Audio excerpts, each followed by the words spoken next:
Welcome to the Mix Minus podcast. We're going to do an NBA roundtable, and then we'll see what else comes with it. We got Tim Castano, Greg Hrinya, who have been here before, and we've added Jonathan Griggs, We Must Be Nets, Dolan J. Trump to the mix. He really wanted to be here. Before we talk about the NBA, tell us a little bit about Dolan J. Trump. What do you want to know about it? It seems like the perfect idea of things just happening. So you want the entire backstory, how it came to be? Yeah, somebody's phone's going off here. But yeah, how did it seemed like? Did it just catch you one day, and you're just like, "Oh my God, this is it"? The idea it came to my mind when right after Oakley got thrown out, and I think the next day I was driving to work, and the idea, I'm like, they are basically the exact same person. So I combined the two. Were you shocked that no one had figured that out already? Because isn't that the worst? Well, what's funny is maybe a couple weeks, maybe 3 or 4 weeks later, I'm listening to Simmons' podcast with Malcolm Gladwell, and they went off on that, and they were starting to talk about how they have so many similarities, Dolan and Trump, with the fathers giving them their start in their business and so on. So, and from there's been so many parallels. It's crazy between the Oakley ban, the Muslim ban, the travel ban, the whole free Oakley movement, all that stuff. So, well, and then I think Frank Isola has been a big part of it, right? For whatever reason, that is the villain. Frank Isola, and he's part of the fake news media that I consistently attack. And he's always the winner. Occasionally he interacts with. He's always the winner, right? He's the one who gets the most play, right? With the virality of it all. It's unbelievable. I mean, it just feels like something happens every day. I mean, we saw today, which is July 28th. How are we still talking about NBA basketball and things are still out there to talk about? But the Knicks signed Ramon Sessions, and you can be like, oh my God, it keeps finding you because you have Jeff Sessions. Right, it never ends. The Phil Jackson firing and Fail Jackson, Jackson. Everything. How long do you spend on this? Just when the ideas come to me, that's when I tweet. But it's amazing how I'm constant. My goal right now is just short of 1,000. I mean, that's where I am right now. So my goal obviously is to break 1,000 and just keep this going. I thought it was going to slow down. Once the season ended, Knicks weren't in the playoffs. I'm like, oh, what am I going to do? But between the NBA draft lottery, that was my election. We had unregistered ping pong balls. I think about 3 to 5 million. And then free agency, we're gonna sign the best deals and make the best trades. So fail Jackson with we had to repeal failing president. Yeah, we had to repeal the triangle. Instead of drain the swamp, it's weed the garden. Oh yeah. Oh man, it's just all part of making the Knicks great again. It finds itself. Yeah. It's great. It's a lot of fun. So I think we'll talk into the NBA now. For me, the big takeaway is that the two major teams have been broken up. Really, one of them, Cleveland, is in the midst of being broken up, but everything else that happened in the league has seemed to have made many more teams interesting than I think were last year. Chris Paul going, Paul George going. I think there's a lot more games. Greg watches all the games. But there's going to be a lot more games that we'll all be watching next year, right? Well, the West is going to be a lot more interesting. I mean, you can pretty much go on down the line all the way to the 14th or 15th team, and you could make an argument for them being a playoff team in the East. So, I mean, Oklahoma City, San Antonio, Houston, I think that they're all going to be a lot more interesting this year. I mean, I would still take Golden State, but I mean, I think that you can pretty much go on down the line, even Minnesota, the way they added Butler and all that. So, Teague. Yeah. And Tim, Memphis? My poor Memphis Grizzlies. They're stuck right now. They're a little bit of a holding pattern because JaMychal, they haven't really re-signed him, and they lost, obviously, Carter and Randolph. I don't think they know what they want to do or what they want to be just yet, but they have not made themselves more competitive with the signings they just made. I mean, fair players for your bench, but I don't think they're going to replace the production that they lost. And, Tony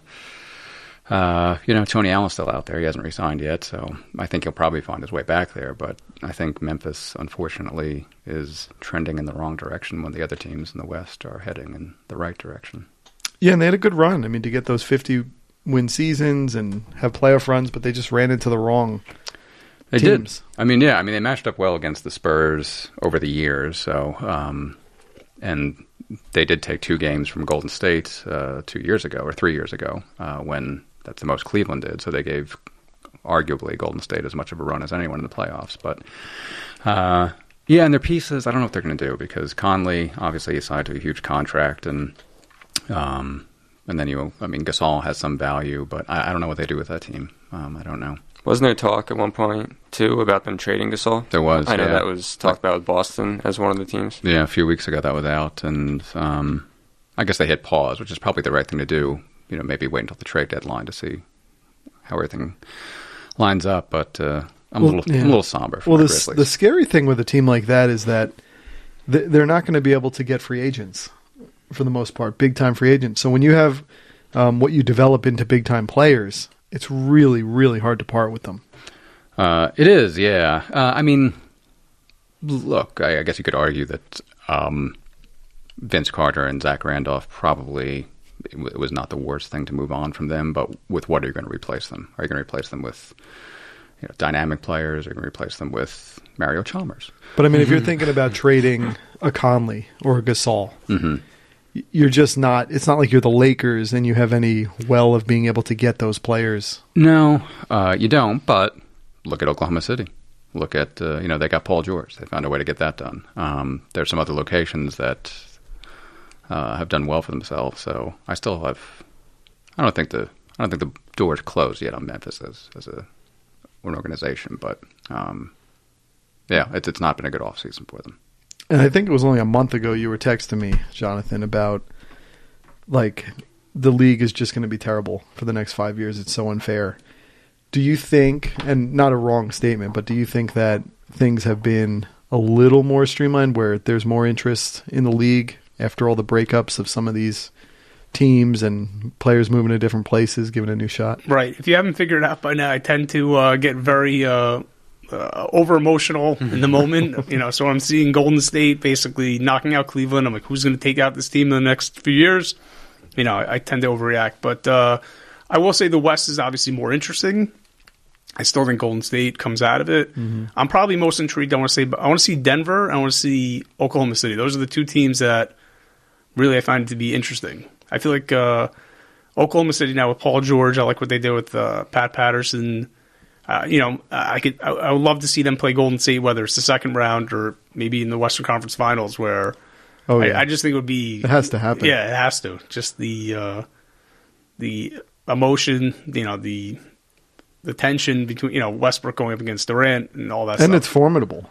The rosters, they're not really amazingly close, but there's at least person for person. Right, exactly. Someone who can guard, and you have real players. But I'm also I'm kind of relieved also, not relieved, but kind of happy that the Clippers are breaking up. Yeah. It's just like they kind of reminded me as remember when the Nets had the Kidd, Jefferson, Carter trio, and it was always like the Nets had their big three, but it was like they were never a championship contender, and that window just closed on them. Obviously, the Clippers are a much better team than that team was, but it kind of just ran its course. It's like, all right. Well, you never felt like they were going to get over a hump, right, no matter what they did, and they felt that way too. Right. I think. So I'm happy that we're going to next season, and it's not like, all right, you have the Spurs, the Warriors, and then the Clippers are within your top 5 teams in the West. So then why resign Blake Griffin? I think because you have to almost. Why sign Tim Hardaway Jr. to $71 million? Well, that's a whole separate story. Yeah, no, but I think sometimes you just have to fill the slot. You can't let it go, and you figure that maybe this player will be an asset at some point. But you almost have to just. It's unfortunate, I think, when you look at the way this new salary cap is. People are just getting paid money that's insane. When people were looking at Roberson, for instance, and they're saying, "Oh, they got to steal 3 years, $30 million," and I'm like, "We're $10 million a year is like double mid-level from 6 years ago." Yeah, and did you see him shoot free throws in the playoffs? That's what $10 million gets you nowadays. And it's like, oh my gosh, they just won the offseason $30 million, and it's like, this is insane. And you look at some of the players getting what they do. Right down to Tim. How much do they give Blake? There was 5 year 154 or something. Yeah, it was in the 150, 160 range. I feel like they had to do it because Ballmer's a competitive guy, and you're seeing now the Lakers run Lonzo Ball. There's obviously all the talk of there's speculation of LeBron possibly going there another year or so. The Clippers have to be relevant, or else it's like, because the Clippers Lakers is like the Knicks Nets. It's even though the Clippers had their I don't know how many years with this Chris Paul team, but where the Lakers went downhill, but it's still a Laker town. So 100%, and and I think you just have to. We never think of it this way about.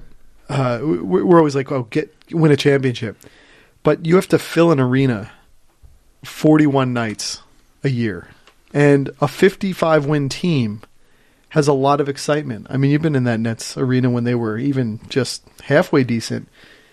There's something about walking away each night, and there was an amazing thing that happened in that game. It came down to the wire. The team won. They're playing like whatever song they play these days at the end. Having 30 of those in a year, having the arena filled up with people, it makes a huge difference to the bottom line.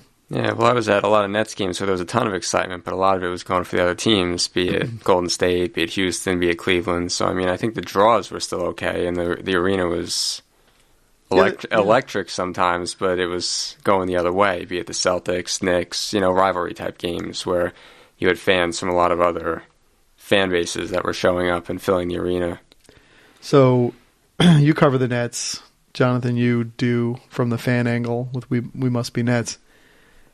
We've talked about this before. There's not really a fan base in Brooklyn, right? Well, I mean, it's tough because they knew going into Brooklyn that they were going to lose most of the New Jersey fans, that people weren't making that trip over. And then when you go to Brooklyn, you either have Knicks fans or you have people who, were Bulls fans because of Michael Jordan, or, their parents grew up watching, Magic Johnson and the Lakers, or Larry Bird and the Celtics, or what have you. So, I mean, you had a lot of fan bases that were built up, and then you try and grab market share from that, and that's a tough bridge to cross, especially when the team's not that good. You have to win a lot of championships. Yeah. In a row. Well, I will say, from doing the Dolan Trump parody account, it's amazing how much I've learned about the Knicks fan base. It's so much more expansive than the Nets. I mean, if you go to Nets Twitter, it's like the same 20 people who are not even, it is 20 people, maybe it's less, who you see them in conversational threads. With the Knicks, it's insane. Were you There's nervous so many about people. doing that, actually?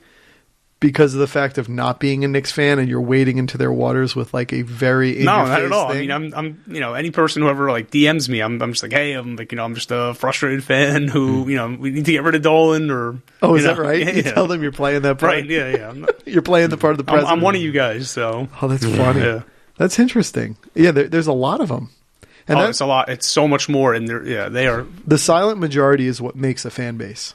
Like the Nets, their vocal fans are their fans, right? I mean, there's not a lot. I thought more. The irony of rooting for a bad team would have drawn in the Brooklyn hipsters. I thought that's what they're going to get behind. That was really going to. But do they love the sport? And it's too expensive, right? I mean, it's absurdly expensive. Yeah, I mean, from what I know, they have. Obviously, I wasn't paying ticket prices to get in there, but when you look at all the food hubs around the arena, it's not like a McDonald's there, you could probably spend $400 or $500 on a family of 4 people going to a game. No, it's to sit upstairs, not to sit downstairs. To have nosebleed seats, you could probably easily spend $400 or $500 with food and putting the car in the garage, or however they find parking. That's why I took mass transit. But you wonder how many true fans they really have, because you see people perhaps walking around wearing Nets gear, but it's because it's stylish, the black and white. It's a cool look. Yeah. And then you have other fans who are just strictly Jeremy Lin fans. Mm-hmm. They probably weren't here 2 years ago, but now they're here, and they won't be here in 2 years when he's gone. So. Exactly. So it's how many true passionate fans are there? And you have all the fans in New Jersey who aren't making the trip over, so they're watching the team, they're passionate about it, they're on Twitter, but they're not actually. Their television ratings are horrendous, right? Yeah, I think they actually. You say the fans from Jersey who are not making the trip to Brooklyn. There's a lot of fans who I think have written off the Nets. I have a couple of friends who were, families were season ticket holders. They went to all the games back in the day in Jersey, and once they moved to Brooklyn, they don't care. And then even the fans who stuck with them, who I know, as the years have passed by and it's all Brooklyn, you don't even hear the word Nets. It's not even on their uniform. Until recently when they rolled out those, the alternate uniforms. Mm-hmm. But, people got annoyed. They're just it's all about Brooklyn. It's not about the Even the last 2 years when they were in Newark, I mean, it was all about Brooklyn then. I mean, I remember when they were trying to get Carmelo Anthony before they did the Darren Williams trade, and they put all the stuff outside the Denver locker room that was supposed to like entice him. You know, here's what the Atlantic Yards project is going to look like. Here's what Barclays Center is going to look like. Like they were trying to woo him with Brooklyn, and it's like, you know, you still have a while to play here before you ever make that trip. Yeah, they don't. It's like they don't stand for anything, so they fall for everything, right? I mean, you did that article about the 15th anniversary of the team that went to the finals, and you got a lot of feedback on that. I think that shows maybe New Jersey was a good fan base. There just wasn't enough of them, and I think they've just completely lost that. And they were not smart to just say, "Oh, we'll be fine." Do you think the Nets, and you work in downtown Newark, should have been in downtown Newark all those years instead of the Meadowlands? That would have been 100%. I think the poor Devils should. It doesn't make sense for them to be there, but if they're the second citizen in an arena with basketball, it would be great because the Devils, I think, do pretty. You're a Devils fan, Greg, right? They do pretty well, right, with the fan base. But actually, I was going to say that the first 2 games that I covered in Newark when they first made that trip over, I believe they played the Pistons and the Kings. So I mean, not like big draws. The Rock was packed for those games. Like even though people knew that they were ultimately going to go to Brooklyn, like they got really good crowds. I mean, obviously, as they started losing middle of the season, you know, the place was half empty. But I mean, like when they first made that trip over, like the fans showed up and like they really cheered them on. And the transit links are better than Brooklyn. Yeah, Brooklyn is actually more the outpost, I think, than New Jersey is at that point. When you think of the ways to get in there, it takes forever to get to Brooklyn. Yeah, I know. It really I live right on the Hudson River, and even if I take, you know, the ferry, which is 8 minutes to get into Manhattan, or if I were to take a bus into the Port Authority, which is also like 15-minute bus ride, then once you get basically door to door from where I am to the Barclays Center, it was always just about an hour. As they say, the United States is closer to Canada than Manhattan is to Brooklyn. Is that right? Yeah, it's. But I always felt like also it could have been similar to like how Baltimore, you know, how they built up the inner harbor with, was it all around the Camden Yards and the aquarium? The aquarium. It could have been similar to that, like with Newark, with you know, if they had built up like, you know, an arena going back to, I guess, the 90s or so, like right around that time period. You just had like a nice little area. Well, Newark's, I mean, it's growing. It's getting business. It's got the Whole Foods there now. I mean, things are happening, and it made, I don't know. In retrospect, it's hard, you know, in hindsight to say. We could do an entire podcast about the history of the Nets in Newark. And Tim could say a lot about that, I think. I would not, though. So I think what we could do, let's just talk let's talk teams. And I saw the most up-to-date, there's a power ranking out already, of course, in the middle of the off-season. So we'll just go through the list and we'll just talk about what we like and don't like and trends and such about some NBA teams. The Nets, I'm looking again at Bleacher Report. So they did it. It's the most up-to-date, so I figured let's go with that because these trades are still happening. There's still pieces out there. The Brooklyn Nets are number 30 in the power ranking for Bleacher Report. And they're saying it's trendy to say the Brooklyn Nets won't repeat as the league's worst team. And maybe they could improve a lot and still be the worst team, right, Greg? Yeah, I mean, I think the thing that is going to give them trouble is the same as last year. If they have 1 or 2 injuries, like, I mean, again, the depth isn't really that good. So, I mean, you're taking a team that's already talent poor, and if they lose a guy like Lynn or a guy like Russell, and especially this year with no Lopez, I mean, that's kind of where they can run into trouble. I think if they stay relatively healthy, they'll be a little more interesting. I don't know that I'd say they'd be the worst. I'd say Atlanta will probably be the worst, especially since I think Atlanta wants to be the worst because they have a reason to. I mean, they've got their draft pick. The Nets don't. So, I mean, I think especially as the season goes on, kind of like what you saw last year with the Nets, I mean, they always seem to be competitive in the second half of the year when they run into a lot of teams who are trying to lose games because they're tanking for the draft. So, I mean, I think that you'll see the Nets be a little more competitive later in the year. A team like Atlanta, maybe even a team like Chicago, I could see them being pretty lousy too. So, but I mean, I would still probably put them between 25 and 28. Now, did I read it right that they have, in one of the trades, they got a first-round pick, but it's lottery protected for next year? Yeah, you're probably talking about the Damari Carroll trade. Oh, yeah. So that's pretty good. Toronto should not be a lottery team, so they're going to get and they also got a pick. second-round pick out of it. So, I mean, they got 2 picks. And, I mean, Carroll, if he's healthy, can be serviceable for them. I mean... He's only 2 years removed from being on a 60-win team. A pretty important cog. Yeah, the comparison I always make for him is Gerald Wallace, not necessarily because he shoots threes well, but because of how hard he played, the hustle factor, and the toll it's taken on his body. That's funny you say that, because I was thinking when everyone was celebrating the Damari Carroll acquisition, like he's going to be great for Ronda Hollis Jefferson's development. I'm thinking, this is Gerald Wallace 2.0. It's going to be this guy who potentially can just be awful on the court. The thing that Carroll has in his favor is that he shoots threes a lot better than Wallace did. But, I mean, other than that, like, their bodies are basically, like, identical in terms of their size and how much mileage they have on it. So, I mean, he's 30, but, I mean... Is he only 30? I look at him as an old 30, though, just because I feel like he's been injured for, like, the last 2 years. I think even going back to that playoff run that they had... when they started, when they won 60 games and they beat the Nets in the first round and they got swept by the Cavs in the Eastern Conference Finals, I still think that he started to wear down in that series, and I think the last 2 years have totally been injury plagued for him. So we're told how great a player development coach Kenny Atkins is. Or is Atkinson? Atkinson. This is how much I got to get my Nets going. We're off to a bad start.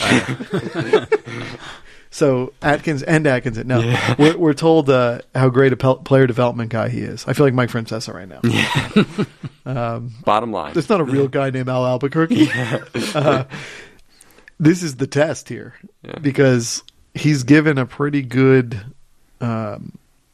mold here to try to show that. Did you get that from him? Oh, you weren't there last year, but you're in watching. Is he this player development guru? I'd feel pretty good about him as the coach. I mean, they were competitive on most nights, and I mean, I like the offense that he's installed. I mean, obviously, defensively, they were terrible. I mean, there wasn't a lot of emphasis, I think, on defense. I mean, it's nice to say we want to play defense, but I mean, when you play at the fastest pace in the league, your guys are going to be dead tired, and I think that also ties into why guys didn't play major minutes, because it's hard to play 38 minutes when you're playing at the fastest pace in the league.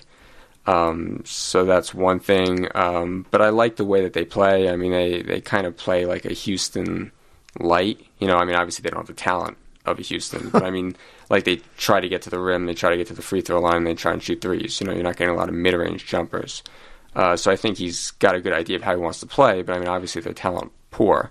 It'll be better this year, but I mean, again, they're very perimeter oriented. So I mean, they don't have a Lopez where, even though he played a lot on the 3-point line last year, they can't just say, okay, we want to switch it up, go down on the post, play with your back to the basket, and kick it out. They don't have that option this year. I mean, maybe Mozgov gives them a little something, but I mean, again, he's not Lopez. I think it's fascinating what they did with Lopez to almost like fatten him up like a veal in a way by becoming a 3-point shooter and turning him into a wanted commodity, and they got D'Angelo Russell out of it. Tim? They did. I will confirm. I agree that happened. Yes, that took place. When I was here back in, December or January, we were talking about Lopez, and, I was saying, like, wow, it's amazing how he's, he's changed his game. He's added a 3-point shot, and you actually used that line. You said, this is just fattening up the pig just so then they can move him. It was a genius move. Yeah. I mean, he's valuable, but he's sort of an anachronism in today's NBA. And they turned him into something. And he goes along with it. He's like, I'm walking right in, whatever. He's happy. He gets to go to Disneyland every day. He's very happy. He loves Disneyland. But what do you think his future is?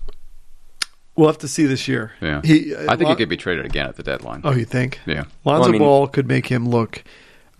I am so gung-ho on Lonzo Ball, which we can get to. But why don't we ask this? Where do we feel about D'Angelo Russell? It's very exciting when you make that trade, first off. I was not watching every game.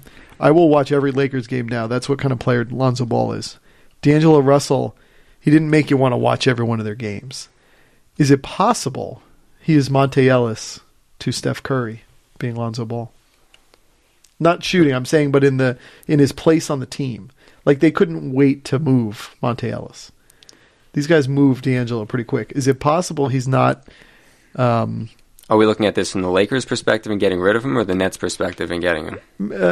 Well, maybe both. He obviously can't really play with he can't be brought in as that top pick and then have to like move aside for Lonzo. But I'm more worried about what are the Nets getting, because it seems too exciting on the face of it. But I mean, it's a worthy gamble. I mean, you trade a 30-year-old player who's in the last year of his deal, and you get a guy. I mean, when Marks came to the team, he had no draft picks to work with. So I mean, you basically get a top 2. You know, you get the second pick in the draft just 2 years ago. So I mean, that's pretty good value. I mean, I know you gave the 27th pick, which turned into Kyle Kuzma, but I mean, I think for what they gave up, you know, it's a good gamble. And they have him at 2 guard on this Roto World here. Is he going to play 2 guard? If I were the coach, I'd play him at point. I'd play LeVert or Crabbe or whomever, and then have Jeremy Lin come off the bench because you know, he excelled in that role in Charlotte. But I don't think that's what they're going to do. I think that Lin's going to be the point guard, and they're going to play D'Angelo off the ball. I think he even said he was on Woj's podcast, and he said that he, I think, prefers to play off the ball.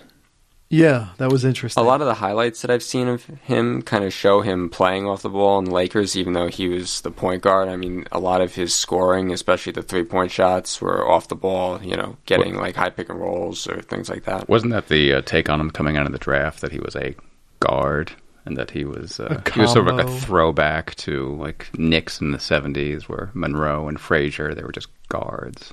I saw a couple of moments, and maybe they were like 3 o'clock games when there were home games on a Sunday against Golden State, and Golden State was partying.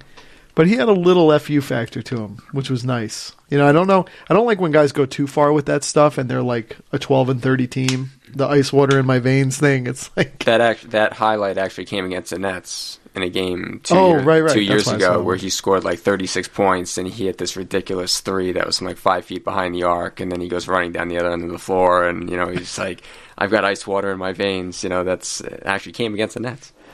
They're going to be worth watching at least this year. But, you know, if you also think about it, look, his rookie year was 19 years old. He's on the Lakers it's Kobe's farewell tour. Yeah. Byron Scott is the coach. I mean, they have guys like Nick Young there.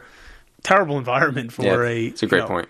Byron Scott is one of the all-time, like, he was lucky to fall into Jason Kidd when he did. Yeah, because it gave him like a 10-year coaching career, and Tim's our history guy. It gave him like, he has 1,000, it's either he's coached 1,000 games or lost 1,000. I think I did something where it was like he's the worst coach to have coached 1,000 games or something. I mean, he lived off of that one big bet he had early on. Well, he did okay in New Orleans / Charlotte for just New Orleans. But although he didn't know that they were in the Western Conference, that was before taking the job. Remember that?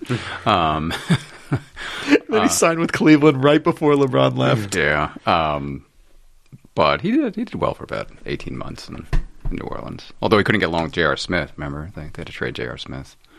It's true. Jared Allen, what do we see from him? I didn't watch the Nets in Summer League, really. He didn't play in the Summer League. Oh, okay. So that answers that. He had a hip flexor strain, so they didn't play him. So you know as much as everybody else knows about him. Oy, that's a little interesting. What are the comparisons, though, with Jared Allen? He's just like an athletic rim protector? Yeah, pretty much. I mean, he's not going to give you much on offense unless he's finishing at the rim. So, I mean, again, I'm just going by highlights. I didn't see him in Summer League. So, I mean, you're probably looking at, like, DeAndre Jordan, Tristan Thompson, that kind of player who they hope can be... Like Larry Sanders, like that type of guy? There you go, yeah. So he's got to put weight on then. Yeah, he's got to put weight on, but I mean, a guy who can be athletic, he's got a huge wingspan. I think they're looking at like the anti-Lopez in terms of like he can give them a defensive presence, whereas he's not... I don't know if I heard it somewhere or someone was speculating. I don't know if this has any credibility to it, but is there a possibility that Plumlee could come back? Or I mean, I've seen that thrown out there, but I don't know how... You know, I don't know if that's on the verge of happening. I don't know if he's a free agent or... I believe he's a restricted free agent, but I mean, imagine the way that He's one guy who, if he showed up in the bubble year last year, do you remember how, like, coming off of that Olympic summer, you remember how hardcore the Nets went after him? They're like, he's learned under Kevin Garnett, and he's on the Olympic team, and he's poised to move ahead, and then they're just like, let's move him. Tim, did you have a point you wanted to make? Not worth making now, but your description of Allen reminded me of, what's his name? BC, Nets draft pick. Sean Williams. Yeah, it reminds me of what they were saying about Sean Williams. Whose brother was the number 1 pick in the NFL draft this year. Oh, that's right. Myles Garrett. And then they have a sister who's like a great basketball player. Poor Sean. Too much marijuana. I figured Speaking of old Nets centers, I was telling Matt that I saw, you'll appreciate this, Josh Boone on the ferry coming back from New York probably about a month ago. Oh, wow. I would not want to be a former Nets center because they have like a life expectancy of professional wrestlers, unfortunately. So when you think about Dwayne Shintis and... remember Vladimir Stepanya? That's a fun game. It's Benoit Benjamin. Oh, Benoit. And when you're a little kid and you see these people get traded and you're like, oh, they want to, and they're like, I am so angry to be on the Nets right now. Chris Morris, trade me on his shoes. Joe Barry Carroll. Armand Gilliam, one of those guys. Oh, yeah. Armand Gilliam. Yeah, he's more of a power forward, but... Yeah, Wentz is close. Right, but unfortunately passed away. And who? Yinka. They'll pass away. Yeah, it's like you don't want to be a former Nets big man.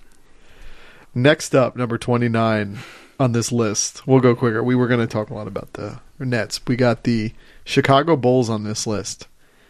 Talk about a team who kind of lost a lot over the last handful of years. I'm not sure if they made I'm not sure how good this trade was because I always felt this way about Chris Dunn. Every time I would see him play in college, he didn't do anything. And then when I wouldn't look, you'd see a highlight and it's like, oh, he had 25 points and he did all this. And I was like, I need a guy when I see him to do well. And he didn't. And then this first season in the NBA, he's all of a sudden like a 23-year-old player and he didn't seem to make much of a dent. He didn't do much in the NBA. He didn't do much in summer league. He was spotty in college. So, I mean, that's kind of a risk. And then you're getting Levine, who, while a very nice player, is coming off major injury with his ACL. So, yep. They're in not a good... I mean, that's not an interesting place. So, I mean, that could wind up being Lauri Markkanen for Jimmy Butler. But, I mean, last offseason, I don't think the Chicago Bulls really... left all of us with confidence that they knew what they were doing. So that's true. I wouldn't be surprised why this offseason they would leave us with any more confidence. And they were up 2-0 in that series, and it looked like they were going to sweep that thing. It's really amazing how that team is like the NBA version of the San Francisco 49ers, the way they had, Harbaugh, Thibodeau, they clash with ownership or the upper management. They get rid of him, and just within, 2 years, 3 years, it's like, this is what they are. Terrible. It's just completely gone. Little bit of a crazy upper management. When I think about, the post-Jordan Bulls, there have been, I think, 3 iterations which seemed like they were almost on the verge. Where you had the Heinrich teams, you had, when they traded too early on Tyson Chandler. When they traded him for Wallace, they had that team together, and then they seem like it just seems as if they almost get it together, and they look like they're about to get over the hump, but then something falls apart for them. Yeah. And that's happened, I think, at least 2, if not 3 times. Well, and then that trade, the Cameron Payne, and it's almost like he's down on the depth chart now. I'm not really a fan of his from seeing him in the NBA and then watching him in Summer League and all that. I've never really been a huge fan of his. And then Dwayne Wade's I'm coming home. Dwayne Wade's going to be going home to Cleveland in the middle of the year when they buy him out. So Cleveland is just, they're in an interesting place. Well, we can get to them later, I guess, right? Yeah. Next up, we got the Indiana Pacers. Should they have taken Kevin Love? The trade they made is kind of leaves a bit to be desired, I think. I think I also saw that Kyrie Irving was reportedly in trade talks with them, too. Yes. Really? Yeah. Today? No, before the draft, right? With Indiana? Oh, for Paul George, right? Yeah, for Paul George, yeah. Oh, he was known at that point? Because yes. I thought that was a great trade. Why wouldn't they do that? Because Cleveland, I don't think, knew that Kyrie Irving wanted to be traded, and I think that was part of it.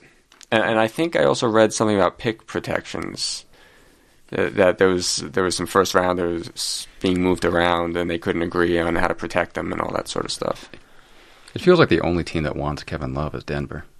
Yeah, no one wants him. Well, I don't think they want him now. They got Millsap, so he's sort of like Dave Kingman. It's like I hit all these home runs, I put these numbers up, but which is funny because Kevin Love had such a great year last year. He did, and you don't hear him complain. They've been trying to trade him ever since he got to Cleveland, but sounds like Brook Lopez with the Nets. We're trying to trade him ever since his third year in the league.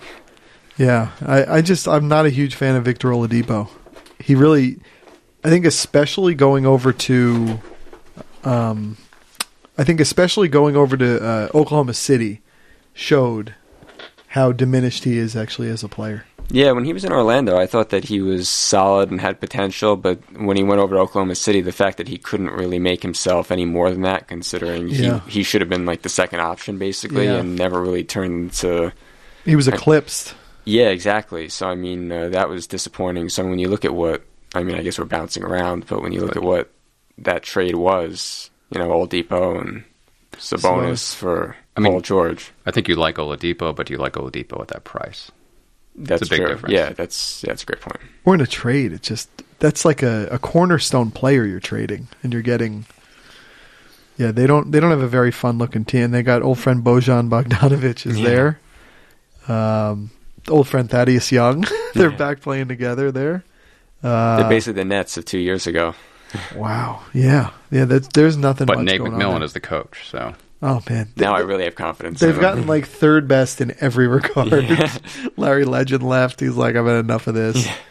So yeah, there's not a lot of interesting stuff going on. They did get Corey Joseph in a trade, so they did Kojo or whatever. 27 Phoenix Suns.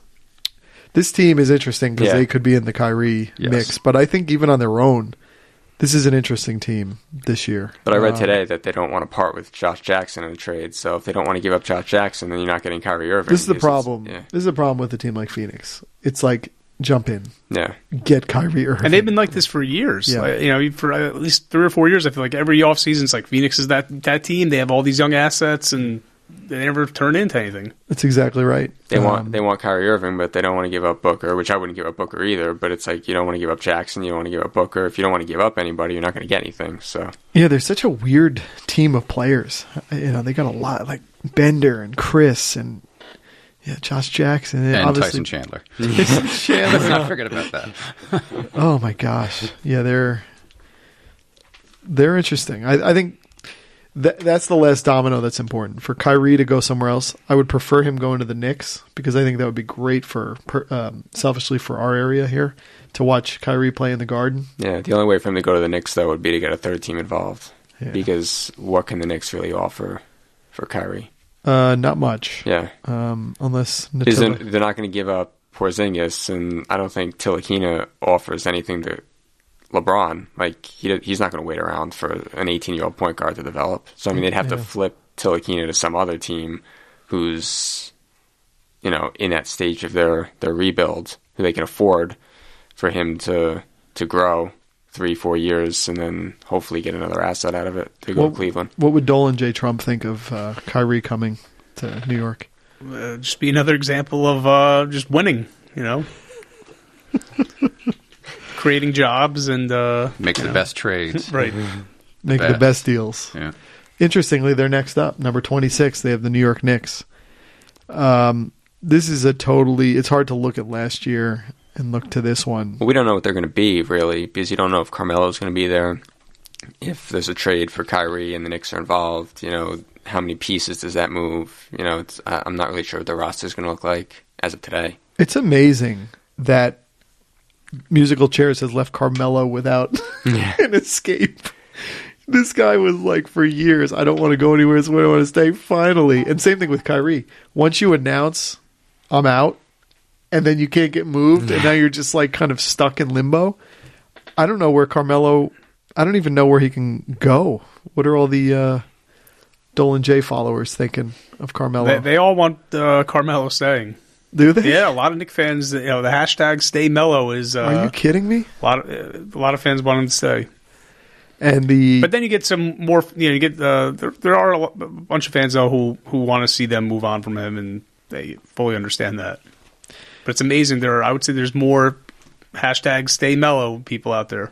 The thing I find fascinating with the Knick fan is they seem to want Carmelo to stay because he wants to be there.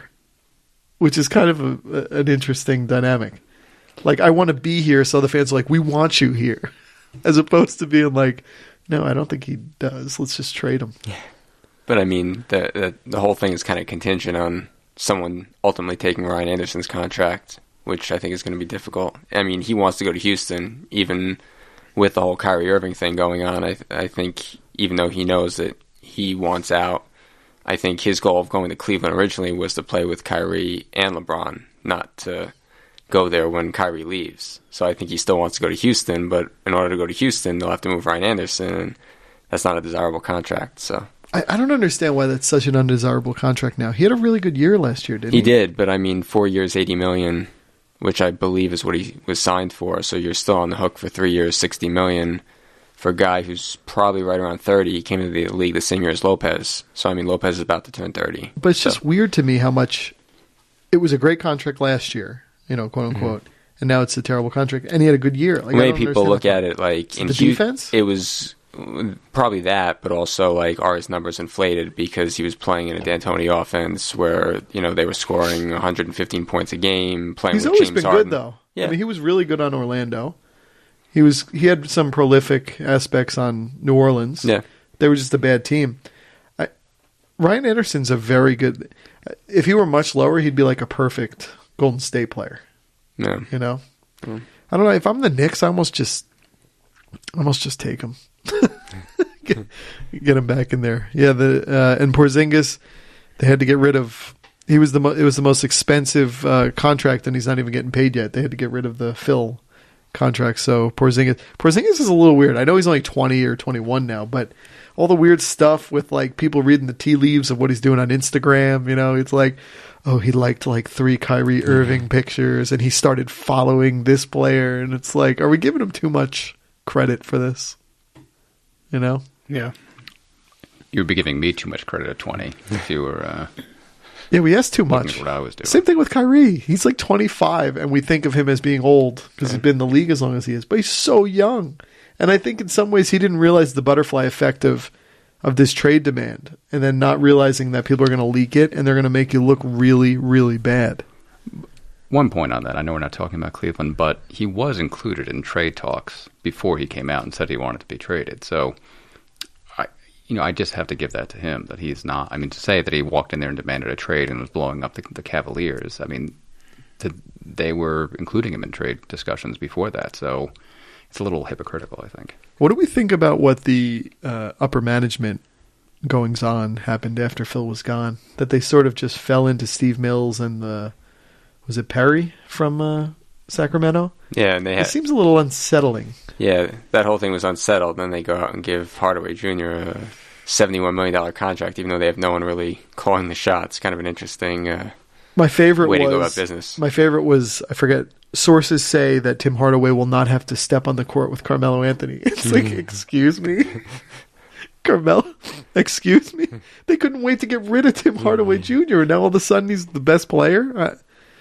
I don't know. I would not sign Atlanta players because they're great at player development. And he was not even that great. I wish I could just be in the NBA. DeMar Carroll's a perfect example. Look at what happened to him when he went to Toronto. So absolutely. Next up, this is amazing how this happens. Atlanta Hawks. They're at 25, so I think that's a little lofty for them. I think that's high too. They still got Schroeder there. They did pick up Dwayne Dedmon, Marco Bellinelli. They're kind of trying to recreate the third unit of the Spurs, at least. Yeah, Spurs light. Ersan Ilyasova. Remember how long the Nets wanted him? Yeah, well, because he killed them every night. So he was like that prototypical Nets killer. So it's like, well, if he's always going to torch us, for 25 and 10, we might as well pick him up and put him on our team. On the bright side, I think in 2 years, the Hawks are finally going to get Chris Paul. I do. I think it's not going to work out in Houston, and I think that's going to be where he winds up. That's a good point. And then moving on from Dwight, it almost reminded me of Vince Carter when he got traded back to Orlando and he was home. Mm-hmm. And then all of a sudden it's like, let's move on. Yeah. That must be a weird feeling. And I think he was on like a Facebook Live when he was traded. He was talking about the trade deadline with people, with fans. And then he got traded. Orlando Magic. Talk about a team who missed it on the low end. They had a lot of chances. They've signed a lot of guys this offseason, too. Like, a lot of, just middling, your Aaron Aflalos of the world. Yeah, they seem to fall in love with the same type of player. I agree. And I don't know if they really have a governing philosophy for what they want to build. Do they have every middling point guard? Elfrid Payton, DJ Augustin, and Shelvin Mack? It's kind of weird. I think their whole roster is kind of weird. Yeah, it's oddly constructed. Well, what are they doing with Aaron Gordon? Is he? He's first on the depth chart, but then they drafted Jonathan Isaac, who's second on there. They're just sort of a team of players. You're like, Yeah, they don't really mesh very well. Even like last year, going into last year's season, they had Ibaka, Vukovic, and like Aaron Gordon should not be the small forward. and Biyombo got Right, 7 and Bismack Biyombo, a huge contract. I think they would do very well in a YMCA if they showed up to play. or the United Nations. That's true. And then they brought in Maurice Spites.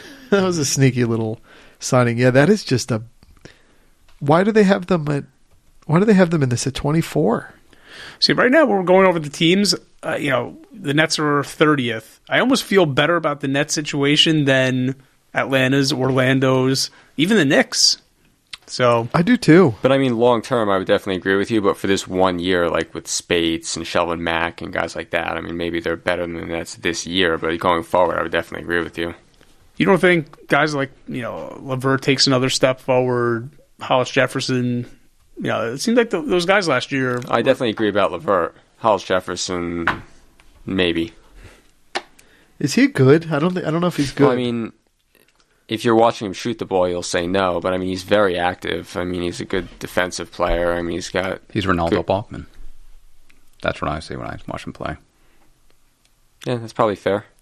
I just don't. I think the whole deal of not being able to shoot in a shooter's Offense, era, it's it's a little strange. I mean, the result is bad. It looks bad. It's just kind of a weird thing going on there.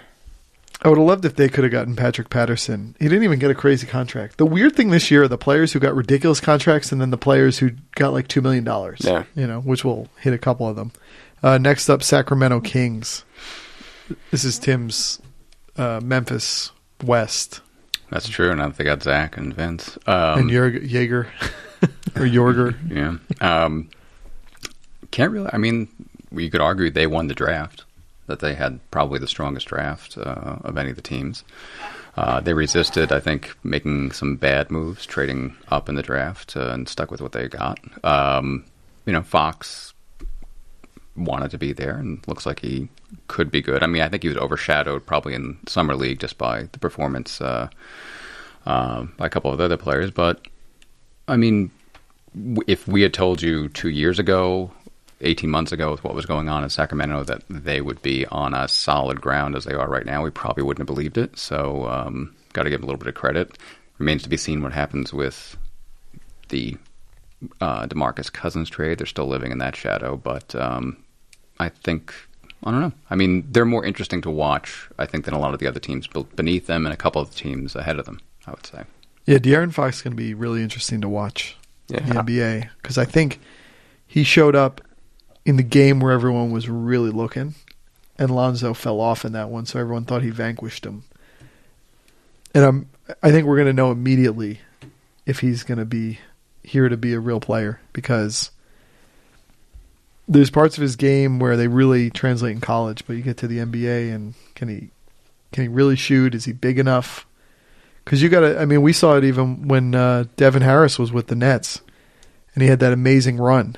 There were like 2 nights where he had 45 and 54 back to back, and you run into those bodies down low, and it just you're on the shelf for weeks. You get a lot of injuries, and he was only 25, 26 at the time, so it's going to be fun to watch. I love Lonzo. I'll say it all the time, but they're going to be competitive. But is it enough? And there's something funny here with me with Jorger and with. Is it Jaeger or Jorger? Jaeger. Francesa here. Jaeger and Thibodeau.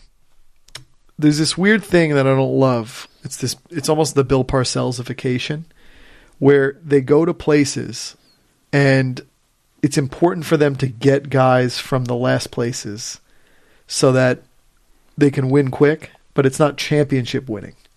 It's like Bill Parcells would bring Pepper Johnson. Yeah, all these guys with him to all these teams, and it got them good quick, but it didn't set them on the path to greatness. And I worry sometimes with coaches, like I want them to take what's there and mold it. That to me is a great coach. I'm not saying Bill Parcells is a great coach, but they mold what is there and build a system around the pieces there. So I love D'Antoni's system, but he he sort of has to fall into the right pieces every time for it to work. If it doesn't work, it falls apart. And I don't know if that's a founded thing or if that makes sense between football and basketball, but that is something I kind of worry about with this. I think it's a good comparison, but I think Sacramento's got a lot of young players on their team, and to Tim's point, I think that they did win the draft. I mean, not only did they get Justin Jackson and De'Aaron Fox, but I mean, they also have Harry Giles, who at 20, I mean, 2 years ago, people thought that he was going to be maybe the number one pick in the draft. So, I mean, at 20, if he pans out, then you've got a steal, and if he doesn't, I mean, it's the 20th pick. No one's going to, complain about that. I think the value they got at that pick. Absolutely. Anyone else on the Kings? I agree with your point. It's actually really I never heard that comment before about how it's like you win, but it's not championship winning.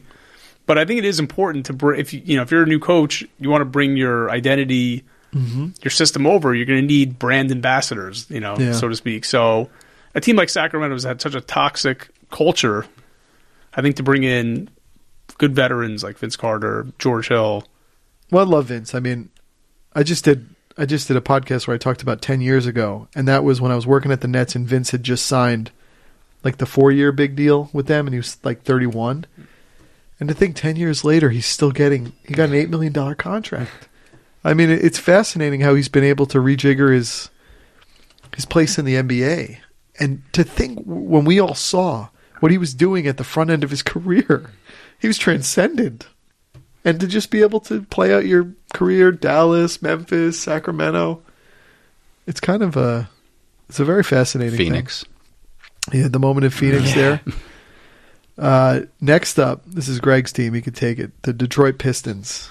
He always likes the Pistons. Do you still like the Pistons? They're my team. Well, you sort of like you've liked their pieces in the past. I think the bloom is off the rose. I guess you could say. I don't know. I just even in the draft, if you look at what they did, taking Kennard and then Donovan Mitchell goes with the next pick, and Donovan Mitchell looks like he's going to be a really good player, especially defensively. I read a story yesterday that Stan Van Gundy was saying that Kennard's defense needs to get better, and it's like, well, you got arguably one of the best defensive guards in the draft who went the pick after him. So, I mean, I don't know that Stan But they traded for one of the best That's true. guards. Yeah. In Avery Bradley. That's true. That I actually like that trade for both teams. Yeah, I like that trade for the Pistons a lot, but I mean, I don't love Avery Bradley though. I like him. I mean, he's a good perimeter defender. I mean, I don't know that I love him, but I mean, I think he's a good player. So, but as far as the Pistons as a team, I mean, 9th, 10th, maybe if everything falls right, they're 8th in the East. I don't know. How much of a difference, though, would you say there is between Avery Bradley and Kentavious Caldwell-Pope? Is it almost like a lateral move? And is it more just that Avery Bradley was in the public eye more, playing into the playoffs? Perhaps. And being with Pierce and Garnett at the end of their time there. But I think when you see them ask a lot of NBA players, all the players pretty much regard Bradley as one of the better defenders. I don't know if people have raved about Caldwell-Pope in the same vein. I mean, I thought that was always Pope's... He's a better offensive player, right? Pope, better shooter? No, I don't think he... No, I would say that... His shooting's still developing, I would say Bradley shoots a better percentage, but I would... From 3? Yeah. Okay. Yeah. I think Caldwell-Pope shot in the 34% range last year from 3. Now, granted, Avery Bradley might have a different show of it now that he doesn't have this... Sure. All these bodies playing around. Of course, that's definitely a concern. If they have another disappointing year, what do you think is going to happen with... I mean, he's obviously not going to get fired, but Stan Van Gundy, just... Gave him a lot of power. He has full control of that roster. And now, did Drummond come into him, or he was there? Drummond was there when he got Drummond was there, but I think he was trying to basically recreate Orlando. He was, yeah. With Dwight is Drummond, surround him with a bunch of perimeter shooters. Reggie Jackson, get rich quick scheme. Yeah, it's hard because I don't love the roster, and I think a lot of it's not his fault, but. And who are you getting there? I mean, you look at how Detroit built their championship teams, and it was sort of serendipity. It was getting the right players at times, getting players who weren't wanted by other places, and just the alchemy of them came together. I don't know. It's Stan's probably got a run there. It's crazy how Lawrence Frank was a coach here for 2 years. Remember when he was the head coach? Yeah, they're just they're so mediocre. Tobias Harris, they just have all these names. Like, we could almost look at teams between like 18 and Tobias 27. Harris. Tobias Harris is probably the guy you feel best about on that roster. You know what I mean? When you think about it, I mean, look at Reggie Jackson's contract, look at Drummond's contract. And actually, when they made that trade for Tobias Harris, when you say, like, who wants to go there, that's why I think when they made that deal, I think they have him under control for 2 years. Yeah. I think he might be in his final year. I think, yeah. But he had a very good contract, so I remember everyone saying it's a very good, savvy move for them to bring him in. Yeah, But the money going to Drummond, the money going to Jackson, the fact that Stanley Johnson hasn't developed at all. So. Yeah, the Drummond thing is crazy because they really wanted him to be. Yeah. And he had a moment where he was putting up insane numbers. But I'm interested kind of in this team at 21. They got Dallas Mavericks. Dennis Smith, and what I say, he looked pretty good. He'd be my pick for Rookie of the Year. If we're making that pick now, I would say, just because I think his opportunity is going to be there to get a lot of minutes, I think he should probably start right off the bat. So, I mean, even though he might not be the best player from the draft, I think he'll have the most opportunity, maybe, to put up stats. Who's his comp? Is it Damian Lillard? He's bigger, though, right? But, I mean, he felt to me like... Watching him, I would say that's a good comparison. But whether he develops but like electric athleticism, though. Yeah. Like on a pogo stick. They're going to sign Nerlens Noel. Yeah, he's still out there. I mean, they basically like ruined the market for him, so there's nowhere for him to go except back to Dallas. But they've got to get that done. Is there a chance they'll be kind of good? Mm-hmm. Because Dennis, like, you look at their potential starting lineup: Dennis Smith Jr., Seth Curry, Devin Harris is still there. Wesley Matthews, Harrison Barnes, Dirk. I mean, Dirk's past it. You know, this is his kind of... In the East, they'd be pretty good. They really would be good in the East. That's the problem. That's the problem for a lot of teams. And they have a good coach. They do have a good coach. One of the best, yeah. We'll see how Dennis Smith meshes there. Number 20, this will be the League Pass must-watch every night. Sixers? Los Angeles Lakers. Oh, okay. I can't, maybe it was growing up with Jason Kidd. Mm-hmm. I can't get over how much I love Lonzo Ball. Same amount of letters in the names, Jason Kidd, Lonzo Ball. He's Jason Kidd with Sean Livingston's body pre-knee injury. I loved what I saw in Summer League because he had a tough game the first game, but you felt like he was still in control of it. And then that story about how he came back and went to a gym the next morning to shoot, and then he took the rest of the Summer League by storm. I know it's Summer League, but with the amount of eyes on him and pressure on him to deliver in something as stupid as Summer League, he did find a way to do it. He made every player on that team, on that court, looking insane. He might be the key to Brandon Ingram being unleashed because he had a tough year last year. It meant the Nets could end up getting D'Angelo Russell. I think that this team is going to be... You love watching the Lakers anyway on League Pass. I would say especially that Sunday night 9 p.m. game, that they have. I'm excited about this. I would say the most important thing for the Lakers is for Ball and Ingram to look good enough or attractive enough for free agents to want to go there next summer, to want to play with those guys. Don't you see it, though, in Ball? You just see it. Oh, yeah, especially as a facilitator, sure. I mean, just watching him play, I mean, he's probably one of the best passers in the league right now. I mean, he's got great court vision, but as far as the shooting goes, I mean, that would be the question. Are defenders going to constantly go on their screens and take some of that away from him just because of the shot not being... and maybe he develops a shot. I mean, Jason Kidd didn't come into the league with a great shot. But he does have a shot. He just has a weird shot. Yeah. But I don't know. I don't think it's going to be that strange. Another thing they say when someone's a lefty and it takes the defender, every game you almost have a built-in advantage for a quarter because the defender is just lazily going to block a right-handed shot and you have the left-handed. I think he's going to have the same thing. He's a righty, but he shoots from the left side. And he finds his space. And when you grow up, it's almost like these guys, this is a terrible analogy, it's 10 o'clock at night, but when when they don't have arms and they can wrestle, Tim just turned. Tim, your thoughts? I'd like to talk about Josh Hart.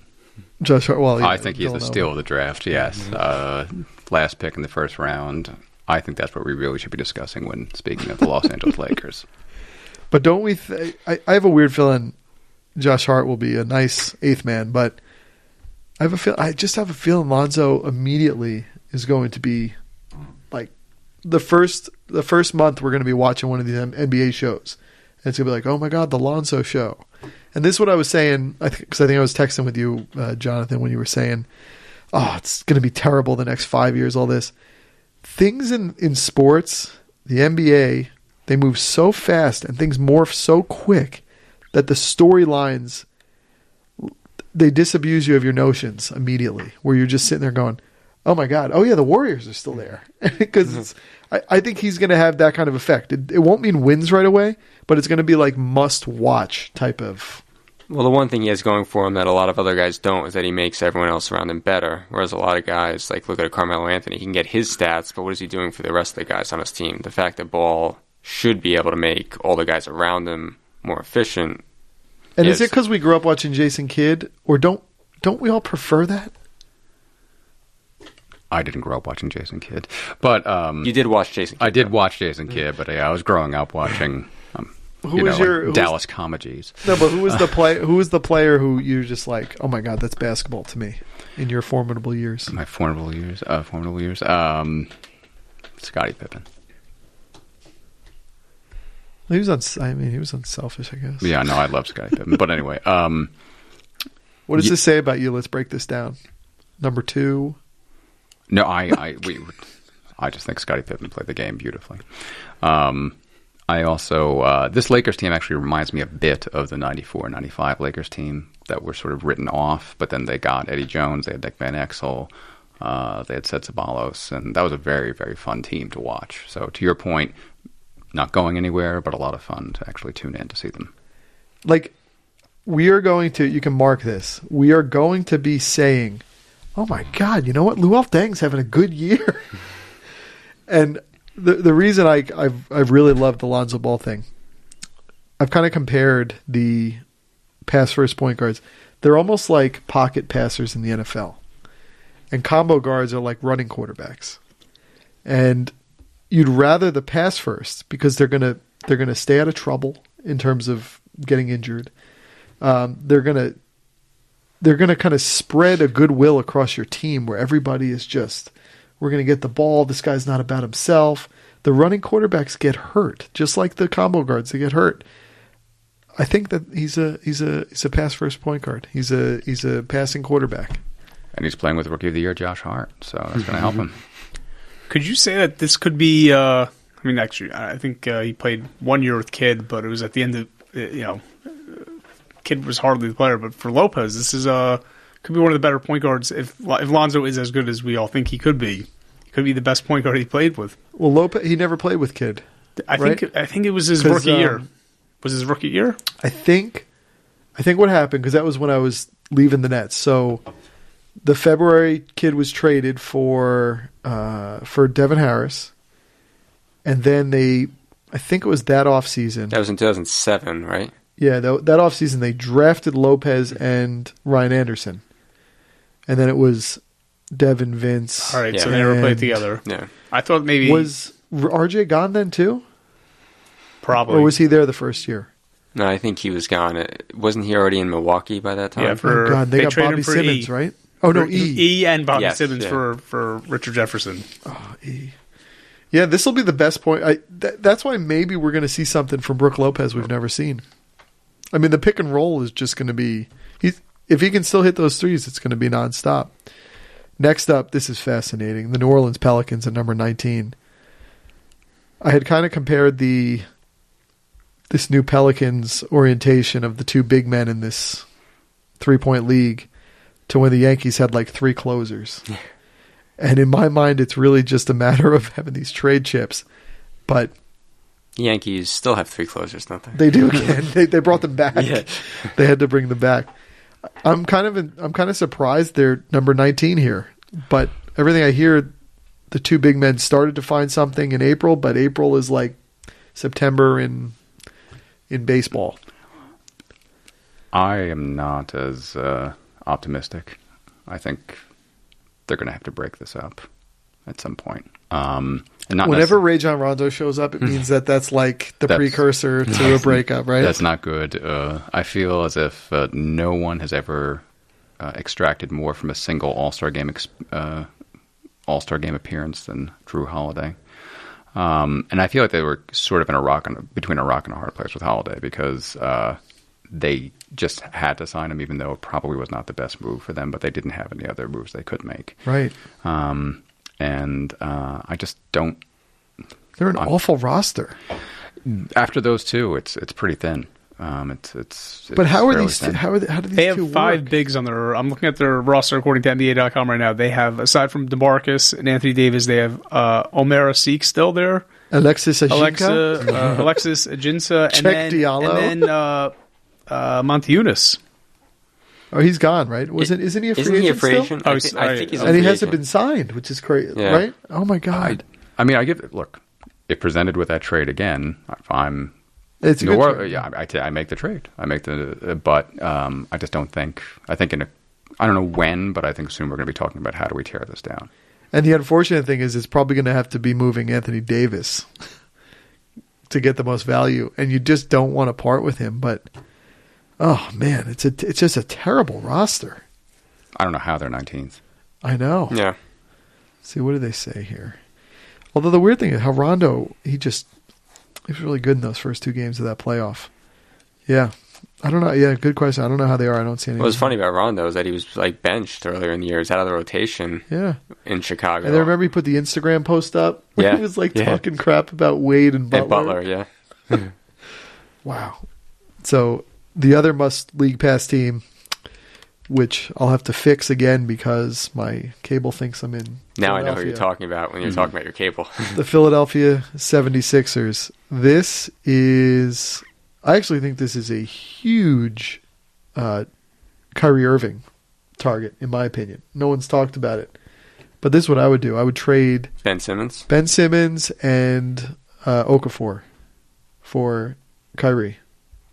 I would sign that trade. Right. I think that's a LeBron trade. would want to play with Ben Simmons. That's his guy. That's a major clutch guy. Yeah. But Okafor is just another, Yeah, he's a body. I'm not down on Okafor. I like what I've seen from him. I know I'm in the minority, but it's just me and everyone in the Okafor household. But I still think he has something. They're going to be must-watch, though.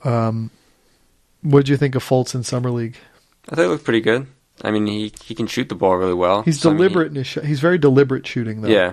You know? Yeah, and he can get to different places on the floor. He's kind of crafty. So, He reminds me of Brandon Roy a little bit. Yeah. Washington. Yeah, that's a good point. Both Washington products. I would absolutely try to get... I think Kyrie would be... I think he'd be great there. They might make the playoffs. Oh, I think in the East, if they stay relatively healthy. I mean, if a guy gets hurt, that's one thing. But, as long as they don't lose like 2 or 3 guys, I'd be pretty surprised in the East if they weren't a playoff team. They're going to be must-watch. Wow. Who do you think number 17 is? Memphis. LA Clippers. Patterson. It's kind of crazy. Yeah. We already talked about the Clippers, didn't we? Mm-hmm. I'm kidding. I think everyone's shocked, though, that Chris Paul, I know it feels like eons ago now in this crazy NBA offseason, but what a shock that was that he just he's immediately like, no, I'm going there, just opt in, get a trade done. But the good thing is that they were able to get some value out of it. It wasn't like he just left them high and dry. So, Patrick Beverly is reasonable, and they got a first-round pick Williams, out of it. So, right. yeah, Lou Williams will come off their bench and replace Jamal Crawford. That was interesting in the Woj interview with D'Angelo Russell, how high he was on Lou Williams. He's like, he was our best player. Yeah. He's like, I know we weren't that good, but he was our best player. The Clippers. So the weird thing for me, how about in the span of a couple years, 2 players living and playing in LA who left there to go to Houston on their own accord? Chris Paul and Dwight Howard. Oh, yeah. That's Isn't that weird? Houston is about to become the nation's 3rd largest city. So They know that in their data. mm-hmm. Houston is almost... I know they got this 30-year-old... It might be like a Sabonis deal where he's past his prime, but we'll at least get to see some glimpses of it to Teodosic, is that his name? Oh, Milos Teodosic. Yeah, apparently he's really a fun one to watch. Yeah, no defense, but very crafty with the ball. And Austin Rivers, and then they brought in Danilo Gallinari. Yeah. So I guess you'd imagine that it'll be Gallinari, Blake Griffin, and Jordan as their front line. Ooh, they got bad really quick. And then Beverly will probably start. You're going to see how valuable Chris Paul was this year. Oh, my God. They're going to fall off a lot. So I guess that's a good fit. Tim, number 16, Memphis Grizzlies. That feels a little high for me, actually. You know what, though? They got a really good coach. They're going to be competitive. Injuries are the problem with them a lot. Yeah, where's Parsons these days? He's there in the number 1 slot. I don't know what that means. I meant like injury-wise. I mean, I know that the goal, I guess, is for him to start, but will he be able to play more than 40 games? I wish they had spent the Parsons money on Harrison Barnes. Yeah. That was the deal that I wanted them to do. Yeah. They're you know what? It's funny. Conley and Gasol are almost like a very poor man's Stockton and Malone. They're playing in this second market and just kind of doing their thing. Number 15, Miami Heat, and number 15. Are they the first half of the season Heat or the second half of the season Heat? Probably somewhere in the middle, which I imagine most people will say.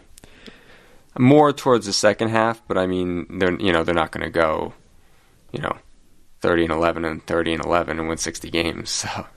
They're probably the mean. That's why they're number 15. They're like right at the middle. And in Eastern Conference, I mean, that's, good enough to get you a 6 or 7 seed. I feel like they have some moves up their sleeves. Yeah, it's a lot of money going to Tyler Johnson, Dion Waiters, and Kelly Olynyk, who, for the record, and James Johnson, who on this sheet, depth chart, none of them are starters. But trust in Spo, I guess. 14, Portland. Portland's interesting this year because they got off of the Crab contract, and that saved them a lot of money doing that. It sure did. And Nurkic made them a really interesting team. Yeah, when he was healthy, he was a force for them. He was very good. We have our backcourt there. They got Zach Collins. I didn't see much of him in Summer League. Caleb Swanigan looked pretty good in Summer League. Yeah, he's a good... So I know they took Collins a lot higher than Swanigan, but I would say he was the more impressive of the two. Yeah, he's a good down-low player, classic player. 13, Charlotte Hornets, number 13. Dwight's he's finished. Yeah, but I mean, in the Eastern Conference, I mean, you've got Batum, you've got Kemba Walker. I mean, in the East, that should be... Kid Gilchrist. Yeah. Don't we hate in the Eastern Conference?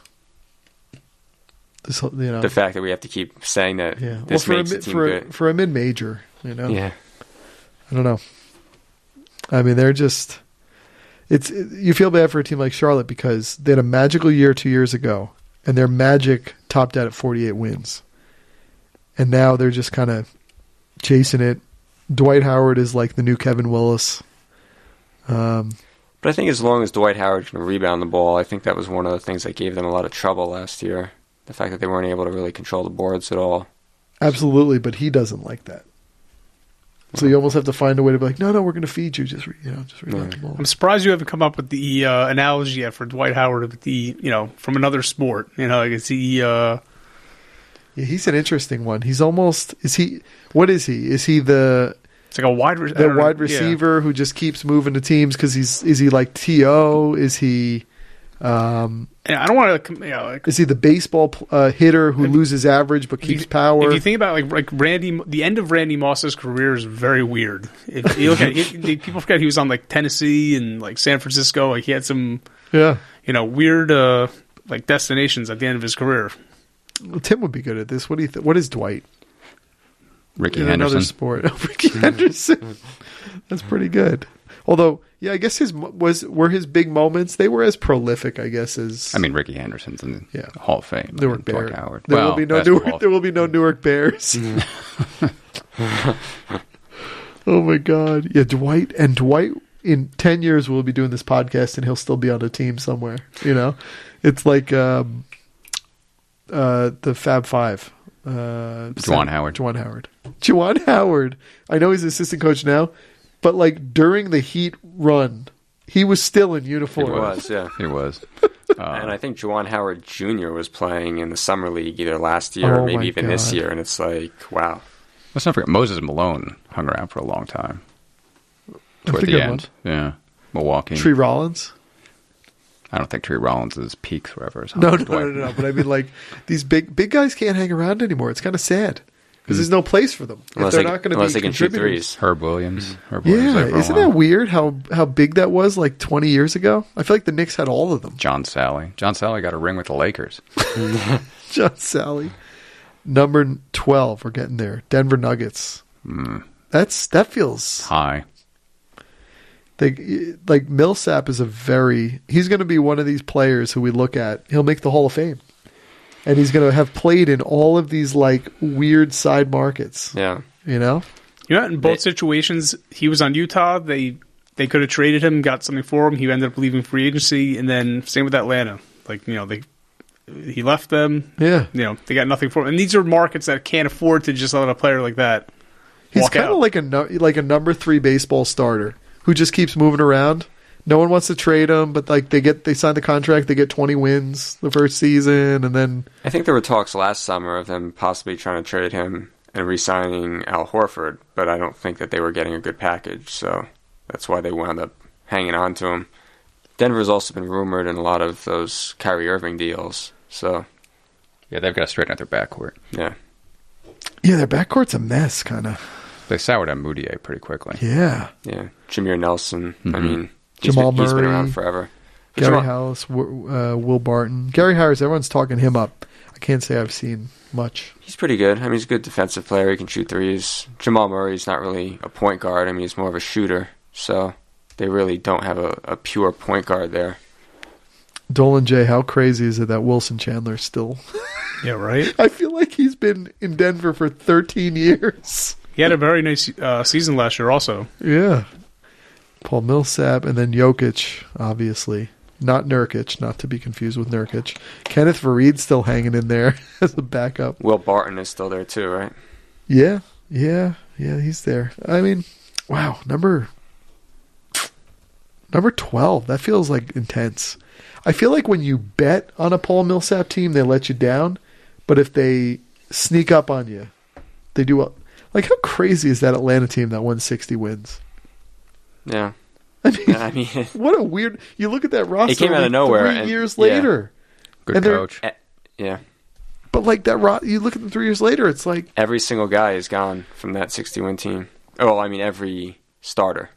Every starter. Bazemore is still there, and Schroeder is still there. But, I mean, they weren't starters. And none of them would you really... Or you would have to think about trading out your guys if you're a normal team. That's like a private equity deal where they got them together, they got the assets together, they elevated the price, and they broke them off and sold them. It was like a privent equity deal. One of my friends actually came up with a comparison that team is similar to the 01-02 Nets that went to the finals in a sense that there was no like go-to guy. Like back then, you were like, "Who's the go-to Atlanta guy?" It was like, "Is it Korver? Is it Horford?" No one was sure who was there. And with that Nets team, I don't think I forgot what I wrote. I think the highest score was 15 points a game. Yeah, it was like Van Horn. And they had like 4 of them. Yeah, but no one was above 15 points per game. And if you look back at that Atlanta team, same thing. Yeah. It's those kind of magical things can happen. Number 11, Milwaukee. That interesting. I don't. There's something about. And when we describe them, we can't say in the Eastern Conference. So. No, we cannot do that. I will not have that. So I guess we're gonna get. I guess we're gonna get our friend Jabari Parker back at some point, right? Yeah, Going to be traded though, I think. That's true. I did read a report the other day that he feels great. I mean, I don't know when that means that he'll come back. I mean, it's still probably a mid-season deal, but apparently his rehab is going well. But they were better without him, right? Yeah, which is probably why, to Tim's point, they're going to look to trade him. And they're going to... Because they won't want to pay him, so... No, I think they're going to package a few of those light rookie deals to try and turn into something. Give another team some depth for an asset. This feels like a regression team to me. I mean, but I think they're banking on Antetokounmpo continuing his ascent towards stardom. Where's he going to end up, though? Like, what does his ascent end at? I don't know. I look at him and I say, if a guy can take 2 steps from the 3-point line and dunk, that's a pretty good guy to have on your team. So I mean, in the Eastern Conference, yeah. Number 11, though, yeah. I mean, and Kidd has actually ended up being a good coach. Is Jason Terry still on the roster? Well, he was last year. I don't know if he's a free agent now. I think he was interviewing with another team to be the head coach, and then if that doesn't work out, he'll be on the right. No, I'm just kidding. Yeah. Like last year, he's like 39. Yeah, and he was still playing. He still just keeps chugging along. I felt like he was old on the Dallas Mavericks team that won the championship. Right, yeah. You felt like he had like one more year left. Yeah, he just keeps going. Well, I know in that Pierce and Garnett deal, Terry felt like the oldest guy in the deal. So I know, and he's still playing. Yeah, and he's still playing. And Mirza Teletovic, there he is, hanging in Milwaukee. Mirza. Number 10, wow, Utah Jazz. I'm not as broken up about the Gordon Hayward move from Utah. I think Mitchell's actually going to fill in really well there. I mean, I'm not going to say that he's going to replace Hayward's production, but I think that was a good pickup for them.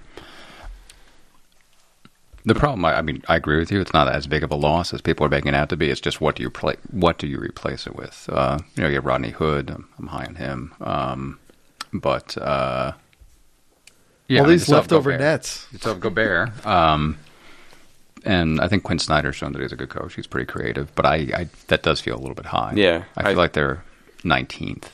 Yeah, I mean, I feel better about Denver more than Utah, wouldn't you?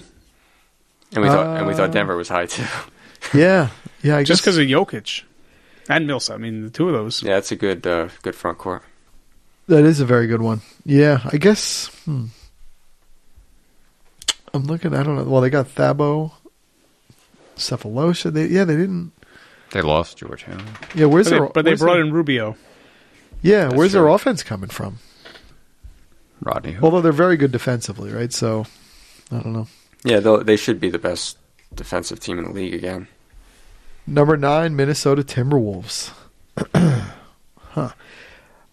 I don't know if this is a hot take. I don't know if Jimmy Butler is a great player.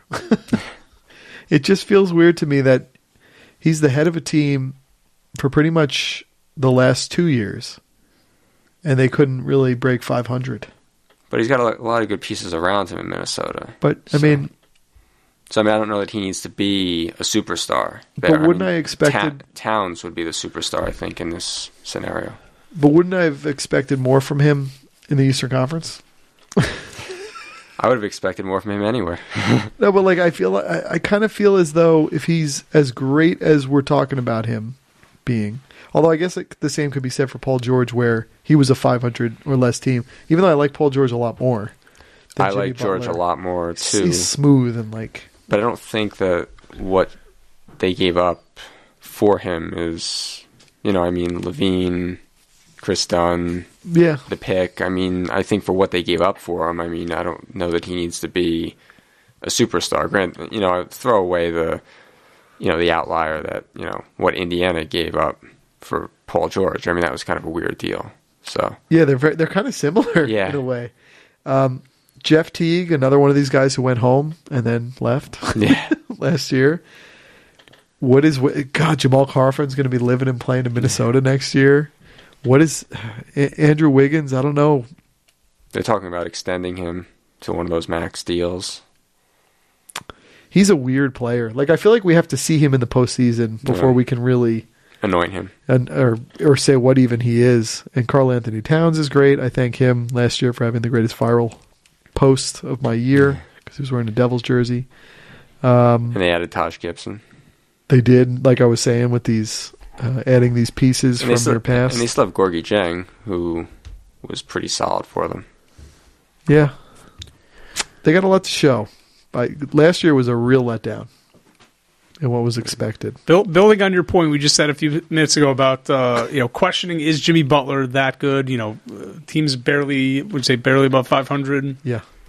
Could you almost compare it to how Pippen was in a sense, where he's the perfect number 2, but when he was in the lead role, They still won 55 games. They though. did, yeah. They That's the did. only issue. Right. They almost still got- a really good team though. Obviously, Yeah, they had. yeah, they were. Yeah, I don't love him as your. But when he main went to guy. when he went to like Portland, when he was Yeah. like the lead guy with that Houston, like Trailblazers yeah. team, like Yeah, I don't love. I just don't.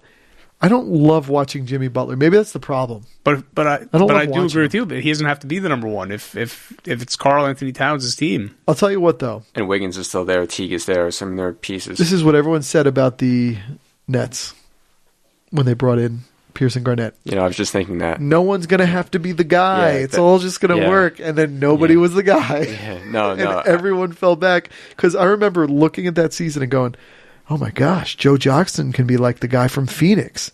Paul Pierce can just step in when needed. Kevin Garnett can just get rebounds. That's not how it works when the game starts. Yeah, I was just thinking. Somebody needs to be an alpha, and then somebody needs to be subservient. Someone needs to fill in and do the other parts. And that's the problem I have is when we start talking about players Who like could have that. been obviously so much of this is on Darren Williams and just his body breaking down as well as his mentality. Who would have been the perfect point guard for that team that could have? Rajon Rondo. Yeah, I was thinking that. Like, it had to have been a guy like Rondo. Yeah, they needed a little more. Did they need a little more shooting? Well, Ray Allen was such a big part of that because you knew you had that shooter. But I wonder who they envisioned. Was it was going to be? It was Darren Williams. Yeah. It was 2006 or whatever. Darren, whenever he was good, that was. I just remember watching Darren Williams in Utah and just being blown away by the way this guy would just go up and down the court, hitting threes, passing off to Boozer. Jerry Sloan called the plays. That's what I think the problem was. You think? Jerry Sloan called the plays, and as much as he hated it, Darren Williams hated it once he was out of that system. Yeah, I actually wrote in my book that Darren Williams said at one point that he was a system player. Assistant GM. No, Right. a system player. Oh, a system player. yeah. Oh, gotcha. So, it's like he found a lot of success in that system. And Is that so when he? Those were the final days of Avery Johnson, right? But Yeah. he made that comment. Yeah. Yeah. Oh, God. Yeah, that's where I get, a player is no doubt. You watch them with your eyes, you go, that's the alpha. That person's taken over when it needs to happen. Which leads us to number 8 in the Washington Wizards. I think I learned a lot from the postseason last year. I finally saw Bradley Beal and John Wall play together in a cohesive way. They probably should have won that playoff series against Boston. They're a team who, the reason for me it's hard to watch them is because I see their ceiling straight up. There's no surprising you with that team. It's not like they're just going to make a run to the finals. Yeah, I think the hope for them is that Otto Porter continues to develop. Especially with the money they gave him, that he's only 24, I guess, that he continues to improve, and that's kind of where they get better. But, their bench is still, Wall was complaining about their bench last year, and it didn't really get any better. So, if you're looking at their bench now, it's pretty dreadful. Yeah, they almost feel like a Nets, early 2000s Nets type of team, where they're like a nice mix of players. Yeah. You have a leading point guard. That's the place where Boogie's got to go. You got to get DeMarcus Cousins to the Wizards. Yeah, I love Wall, Beal, and Porter, but after that, it's a severe drop off. Yeah, I was impressed with Beal in the playoffs. He was, I don't know who he reminds me of. People have said Ray Allen. I don't know that that's what I. That was the deal, by the way. Draft 9, 2012. James Harden for the number 3 pick to get Bradley Beal. He was supposed to be the player in Oklahoma City that they wanted. Really? Yeah. And everyone thought the trade was crazy. But then they went and made one to Houston. Huh. That feels high, though, number 8. Number 7, Toronto. They are like a poor man's Washington in the backcourt, but like a rich man's in the front court. This is the problem with the East. Like, you start getting to number 7, it's like, if you're Toronto, and you vacation there all the time. Right. If you're Toronto, you're happy with what you have. You have a team it's the team that can. They got to 50 wins, and they had a pretty good, they had a playoff series where they won, and even though it looked tenuous at times, and they had that crazy comeback from Milwaukee against them, but they're good. Well, you made the point earlier about Dave Yeager, and it's like, not that this has anything to do with their coach, but it's like they're at a certain point, but it's like they're never going to get to that next level. Yeah, I feel like when you're as a sports fan, you look back throughout the decades, like when we were younger.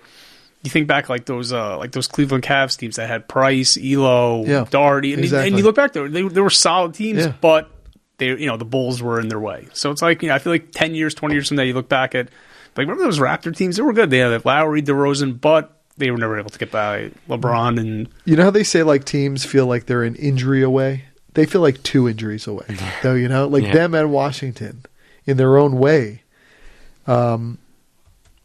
And you can't down any of it. Like they built Kyle Lowry up, they developed him into a player who's making a max deal.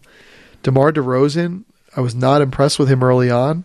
I got very impressed with him in that Nets series, and he's become a fine player. They brought in Tucker last year. He's gone. The issue with DeRozan is that he's not a great 3-point shooter. He's not a great defender. You have to be a great 3-point shooter in this age, especially if you're a shooting guard. So. Yeah. I have family who my wife's brother lives in Toronto, so I love talking Raptors when we go up there. And so many Toronto fans, they are. If you ask them, like, who would you rather have between Lowry and DeRozan? They all would rather have DeRozan. But they're the ones that I've spoken to. I mean. But is it because it reminds of Vince, like the body? Or something? I don't know. That's probably a good question to ask. But if you were to say like pick one to move forward with, I'd rather have Lowry. Am I alone in this panel? Or maybe no? age. Maybe age is the issue. But I don't know. I'm thinking from or they drafted him and they seen him develop. I don't know. I think they're both good players, but I don't know that nobody's trading for them either.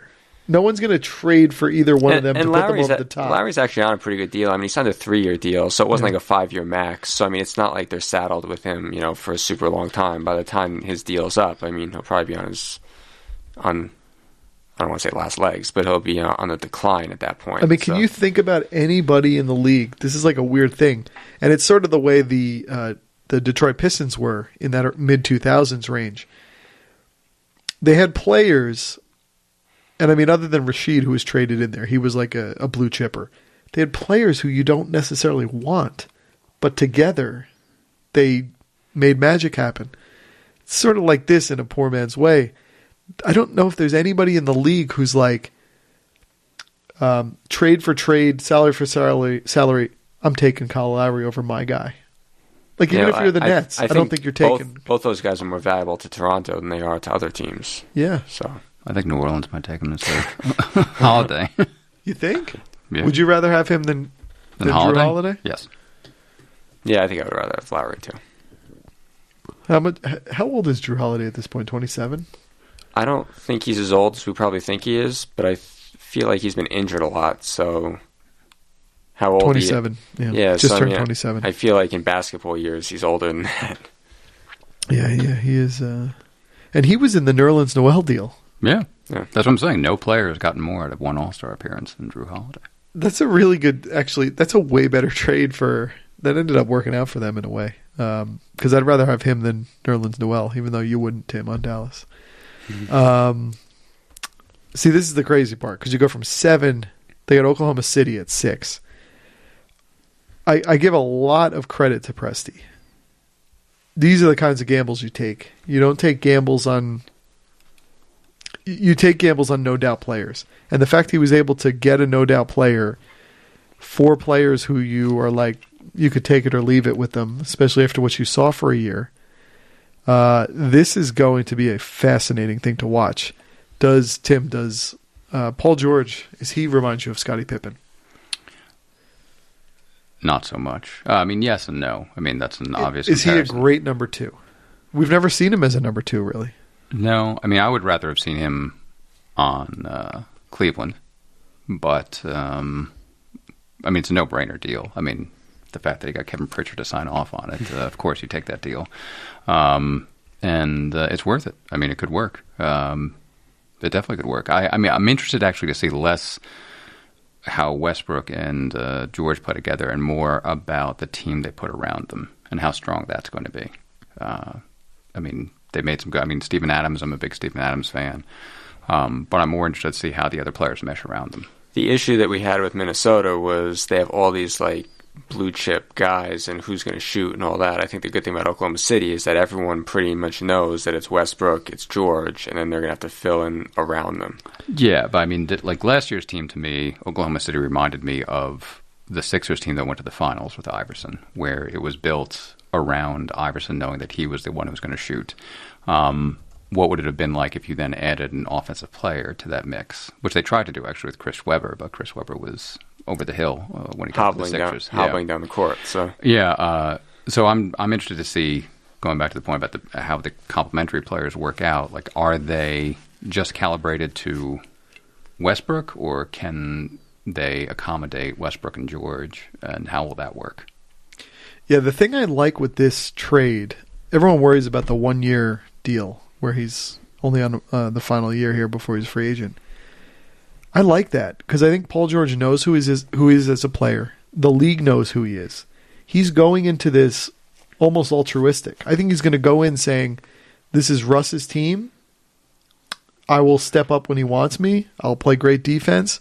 But I'm here for 1 year. I will give them everything I have, like Mike Hampton with the Mets in 2000.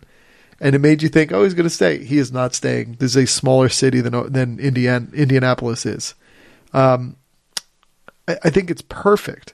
I think also, and this is something that worries me about Kyrie Irving. Kyrie Irving's making a terrible mistake because he's so young. LeBron came into his life at 22.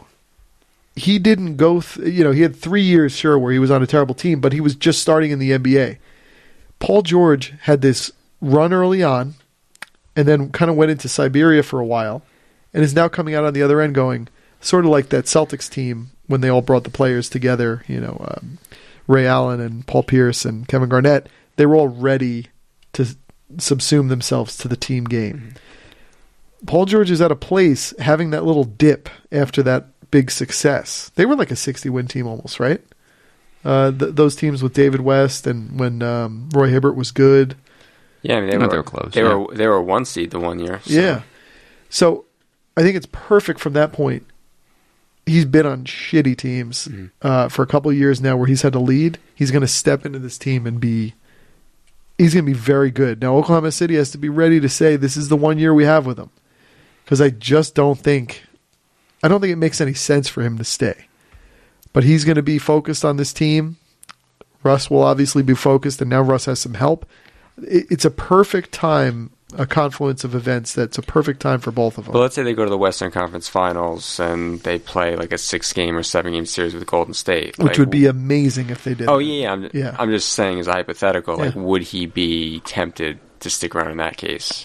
Just because if they get close to the top of the mountain, knowing that the East is weak, and they're, if he thinks they're close, would he then still go to the Lakers, who might not be close, who might not be getting anybody else with them?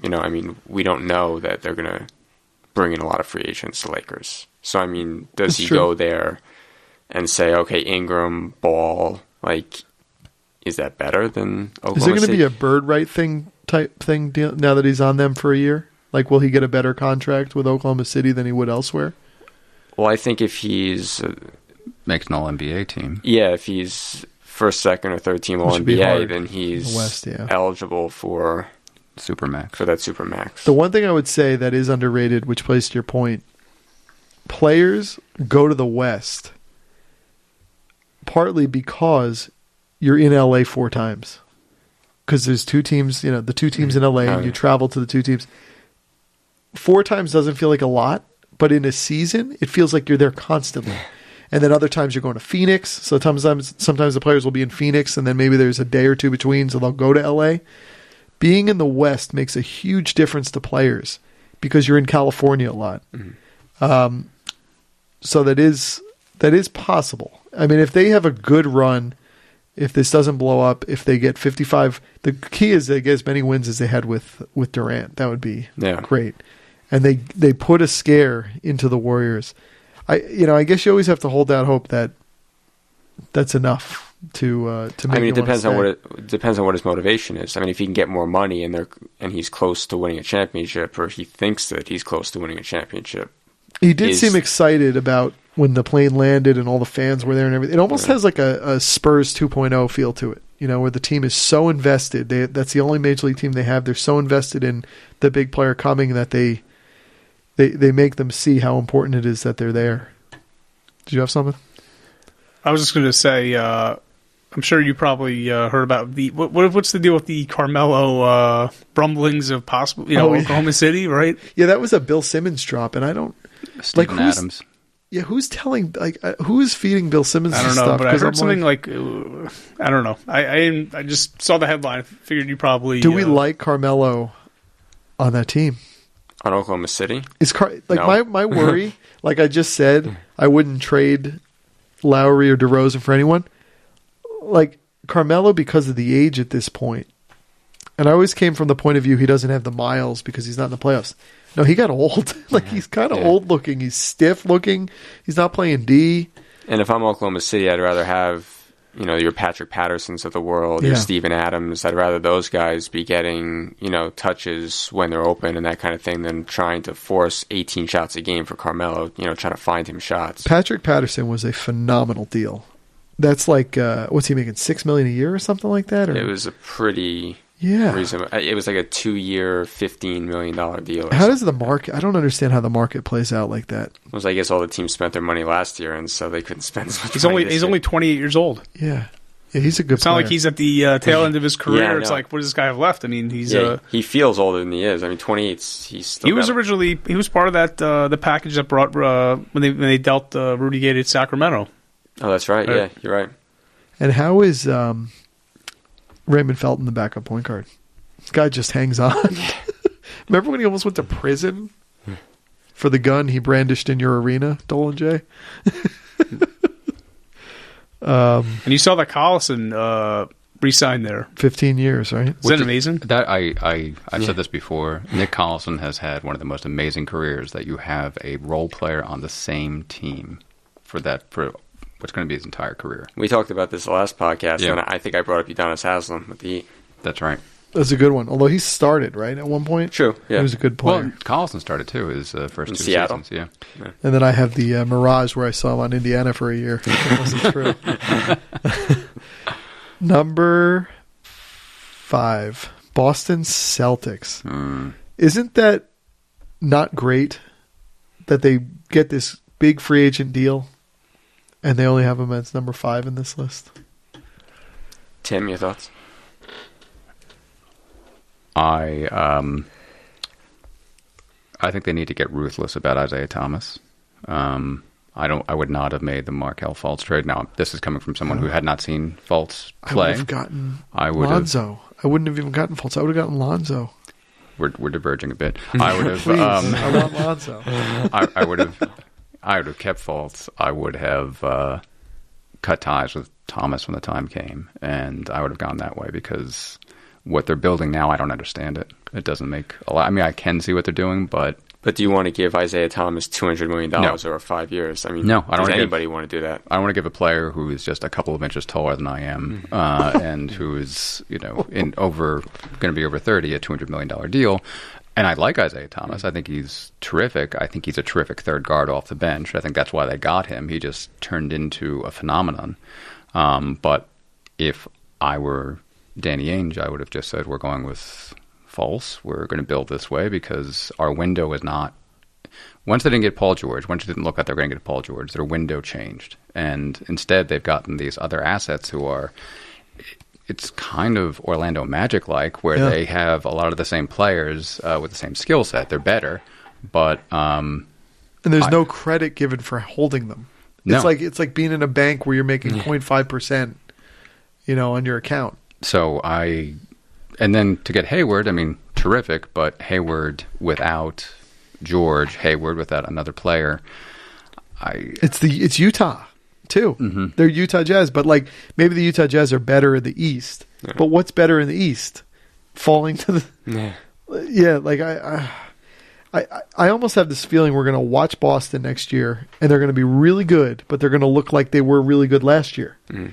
And I think a lot of people are forgetting how prolific a season Isaiah Thomas had. It was almost magical. It was almost like the equivalent of a 70 home run season from Barry Bonds or something, where like most guys hit 40 home runs or 45 home runs. It's like, oh, the guy at 70. All right, let's just book that again. This 5'9" guy. I mean, it's crazy. Anyone read the Sports Illustrated? Where Are They Now? It was Allen Iverson. And it's crazy. Allen Iverson, there was the All-Star game, I think, last year, and he went up to Isaiah Thomas and he said, I love watching you play.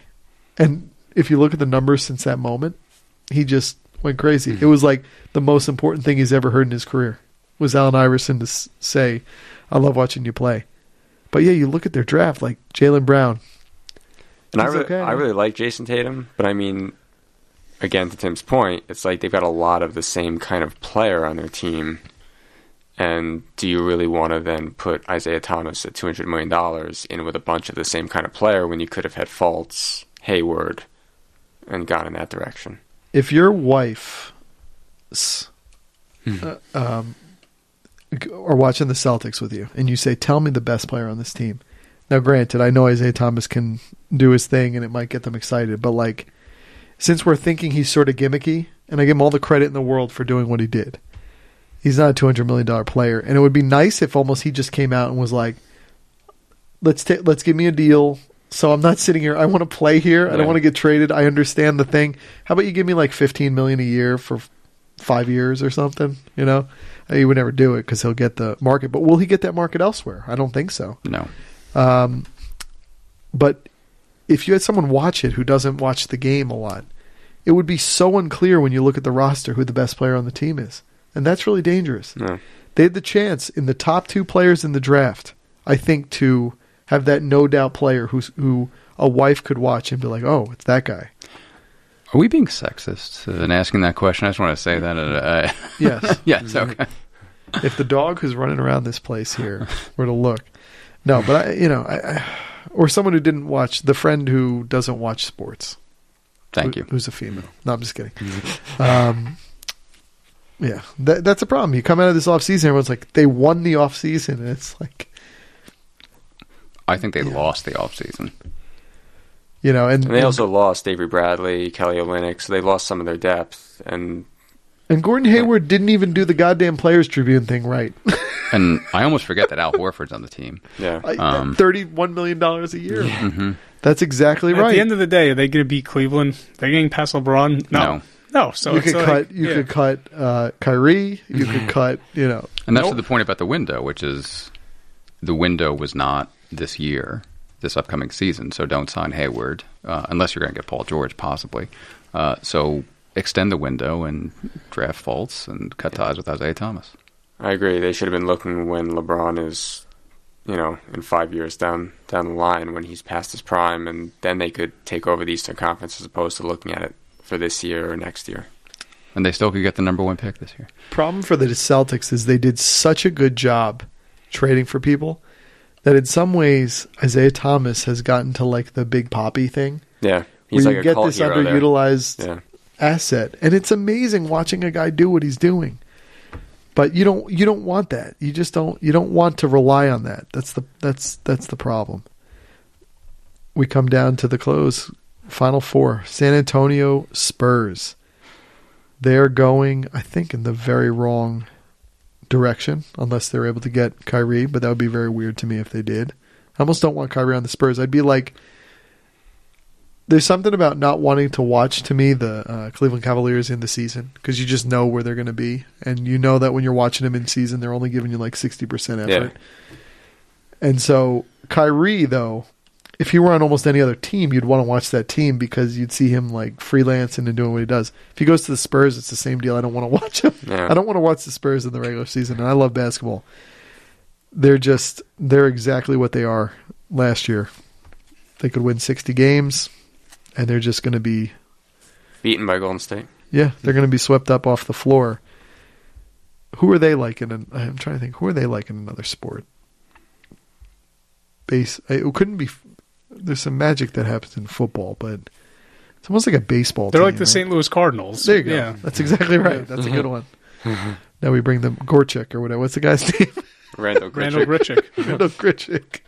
Yeah, there's not even anything to say. Like, poor Kawhi can can jump leaps and bounds in his game, and you don't know because he's wearing the same uniform. It's the Spurs. It's understated, and he's gone to levels I didn't think he would, because I always thought he was like Roberto Clemente, where he does great stuff. He's got a game where he can do it in all 5 facets, and he can throw runners out like Roberto could, but he never really hit over 30 home runs. I always felt that way with Kawhi, but Kawhi's gotten to the point where he's a great scorer. Now they lost Jonathan Simmons, Dwayne Dedman, but I think that's more player. That's almost like a Atlantic Hawks thing where you develop the players to a point where they're not that. Jonathan Simmons was another guy we forgot to mention when talking about Orlando. Orlando Magic, yeah. Similar player. Yeah. Yeah, he was there. And then LaMarcus, how bad that went with LaMarcus Aldridge. What was he thinking going there that he thought it was going to work out for him? Number 3, it's a lot of pressure, the Houston Rockets. I have a strange feeling on this one that it's going to go very badly. Yeah, I agree. I don't think it's going to work. I think they had magic in a bottle last year. Everything worked perfect. The D'Antoni offense worked. What's our friend bought in? James Harden bought in, and he has to be. The problem with him is he's very mercurial, and I think you find this when he buys in, he's all in. But every other year, it's like a reliever. That next year they give up. They don't have the 0 blown saves. They have like 10 blown saves, and I think sometimes he comes in shape, sometimes he doesn't, and I think there's going to be a major alpha battle subconsciously with him and Chris Paul. Well, they play very different games. The mid-range game versus what Harden's game is. I just don't see them. I don't see it meshing well.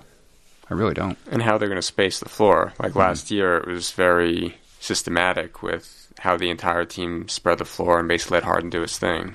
Now, Chris Paul is a very good off-the-ball scorer, so that's underrated. So that does work a little bit, but I just don't see how these pieces fit as well together as everyone thinks they will. And when you talk about floor spacing, that's why I find it interesting that they're so quick to try to get rid of Ryan Anderson. He's like your quintessential Daryl Morey type player. Forget about the money and the contract and all that other stuff. I mean, you're talking about a 6'10" power forward who can hit threes. And even though no one wants to take Anderson's contract, I think I'd rather have Anderson in that offense than Carmelo. I mean, I think if you added Carmelo in with Houston, I mean, they would get old like really fast. Yeah, so. Anderson. The weird thing with Houston, and I remember reading this last year, it's not that they shoot threes; it's that they shoot threes 5 feet behind the arc. Yeah. So the spacing is even more vast. Chris Paul's not a great 3-point shooter. He's not. I mean, it's a strange fit, and he dominates the ball. And I think he's going to look old in the Houston. That's always my hypothesis. I think he's going to look old in the Houston uniform. And how weird is it that he was 6 years in L.A. and 6 years in New Orleans? You don't think of him being in New Orleans for 6 years. Mm-mm. I don't know. I think there's something slightly missing with Chris Paul. And I loved him in New Orleans. I remember the rookie year watching him, and he just took the whole he took the league by storm. He just took that team over. But there's almost, when we were talking about LA getting to that ceiling they never could overcome, I think it mirrors Chris Paul. There's a weird little ceiling that he can't quite overcome. And I'd rather have James Harden with the ball with what I saw last year. Why change that? Now, would you trade, I think I asked Tim this offline, would you wait till the end of August, and would you think about trading for Kyrie with Chris Paul? I kind of like it for both teams. I gotta be honest. I mean, I know LeBron would probably like that, so I'm sure that would work for both teams. And I think Kyrie is more of a, he could be off the ball better with. Yeah. Chris demands the ball. Yeah. That's the problem. And I mean, LeBron dominates the ball so much in Cleveland, so I mean, Kyrie's sort of used to that. So I mean, Chris Paul actually wouldn't be that good with LeBron unless LeBron wanted someone who was just going to ease the load in the season, so he could just play 30 minutes. I mean, they are friends, so yeah, banana boat. Yeah, exactly right. And we were saying that would be such a Daryl Morey deal. Daryl Morey. Anyone watch Silicon Valley? You do, Tim, right? Daryl Morey he doesn't remind me, but he sort of reminds me of Peter the guy who died after the first season, the venture capitalist. Mm-hmm. Spoiler alert. Yeah. Well, he died in real life, so the show had to. So I guess it isn't a spoiler. People know that. Well, as you can tell, I don't watch the shows. No, it's a good one. Okay, now we're down to our final two, which we're always down to. I think just like the finals, Cleveland underwhelmed so far, and Golden State overwhelmed. Let's start with Cleveland. Tim? What's there to say? I still think they'll find a way to get to the finals, unless things go terribly wrong. But I think as long as LeBron James is there, I think they'll figure out a way to get to the finals. I'm interested. I mean, they don't have to trade Kyrie Irving. I mean, there's no urgency around it other than him wanting to be traded. He's gone too far now, and they don't have to. They absolutely don't have to. But like, somebody's got to get to Kyrie. Like, he's not taking calls. They're paying him for 2 more years. He signed a 5-year, $95 million deal with them. At some this is where the immaturity is coming into play, where he feels like he's gone too far. And the thing is to realize in sports, no one's going to care if you just show up at training camp. But I look at it for Cleveland too. Like we saw where they maxed out last year. Can they turn Kyrie into maybe 3 players? Yeah. You know, because Kyrie is a wonderful scorer, don't get me wrong, but I mean he's so limited defensively that can they turn him into a bunch of guys that can like help them defend on the perimeter that might work better when they're playing a team like Golden State who shoots a lot of threes and is athletic out on the perimeter. The problem with the problem with the kind of matchup though, as terrible as it is, you need to beat Golden State, you almost need to trade Kyrie Irving for 3 Kyrie Irvings. Like, they're so unfair. Like, the Warriors are so unfair that I think when you almost think of trading maybe with Boston and getting back like a Crowder and poor Crowder, he's not demand trades. He's been in every trade since he's ever been on the Celtics. If you're getting a bunch of those pieces, the team is much diminished because I kept watching that series saying, "Oh my gosh, Kyrie and LeBron have to score 40 apiece." And then they got to find 40 from the roster. And they almost got there some of the games, and those were the ones that were close. We forget the final handful of games were close. Yeah. In both years, Cleveland figured out the pace. They were overwhelmed by the pace for the first 2 games, and then they kind of get up to speed with it, and they're sort of competitive with it. I know a 5-game series doesn't show that, but... Well, they should have won Game 3. Yeah. And then they did win Game 4. So, I mean... That happened in the previous finals, too. The first 2 games they were... Yeah. It was totally overwhelming. Now, why they signed Derrick Rose? Derrick Rose is going to be... The Darren Williams of this year, except you're starting with the season. He has become such a cancer. Yeah, but for 1 year, $2 million, I mean, it's not like they gave him, like... Here's the problem with Darren... Yeah. Here's the problem with Darren Rose. No, Derrick Rose. This guy last year said, I should make... You'll know this because you were probably tweeting against him. I remember the point where he said, I should be in the line to make a $150 million contract. This guy's made money in his career. These players never go to a place and they're thinking on the floor the whole time they're playing. They're going, I'm making $2 million this year. $2 million to play in Cleveland? This is bull. He's going to be thinking in every game about the guy across the Tim Hardaway Jr. Like, this shows you how bad Derrick Rose is right now. Is it just that the Knicks didn't pay him even $71 million over 4 years like they did Tim Hardaway? Wouldn't you rather have him than Tim Hardaway? I feel like Derrick Rose has the. I mean, I feel like he's Darren. I mean Derrick. Yeah. He has the feel where I don't think he's going to be in the NBA in the next couple of years. Almost like he's destined to go to China, right? Yeah. He's like the Marbury of this generation. He'll go there because I can't see any team bring him in. And he was such a winner. He was an MVP. Like, he ascended, but his athleticism was so important to his game. So many injuries. Oh, so many injuries. He knows this is the one guy. A lot of guys can put it behind them. He knows when he's on the court, he's making $2 million. And if you want to beat the Cavs, you just slip in his ear and go, I'm Solomon Hill. I'm making like $13 million.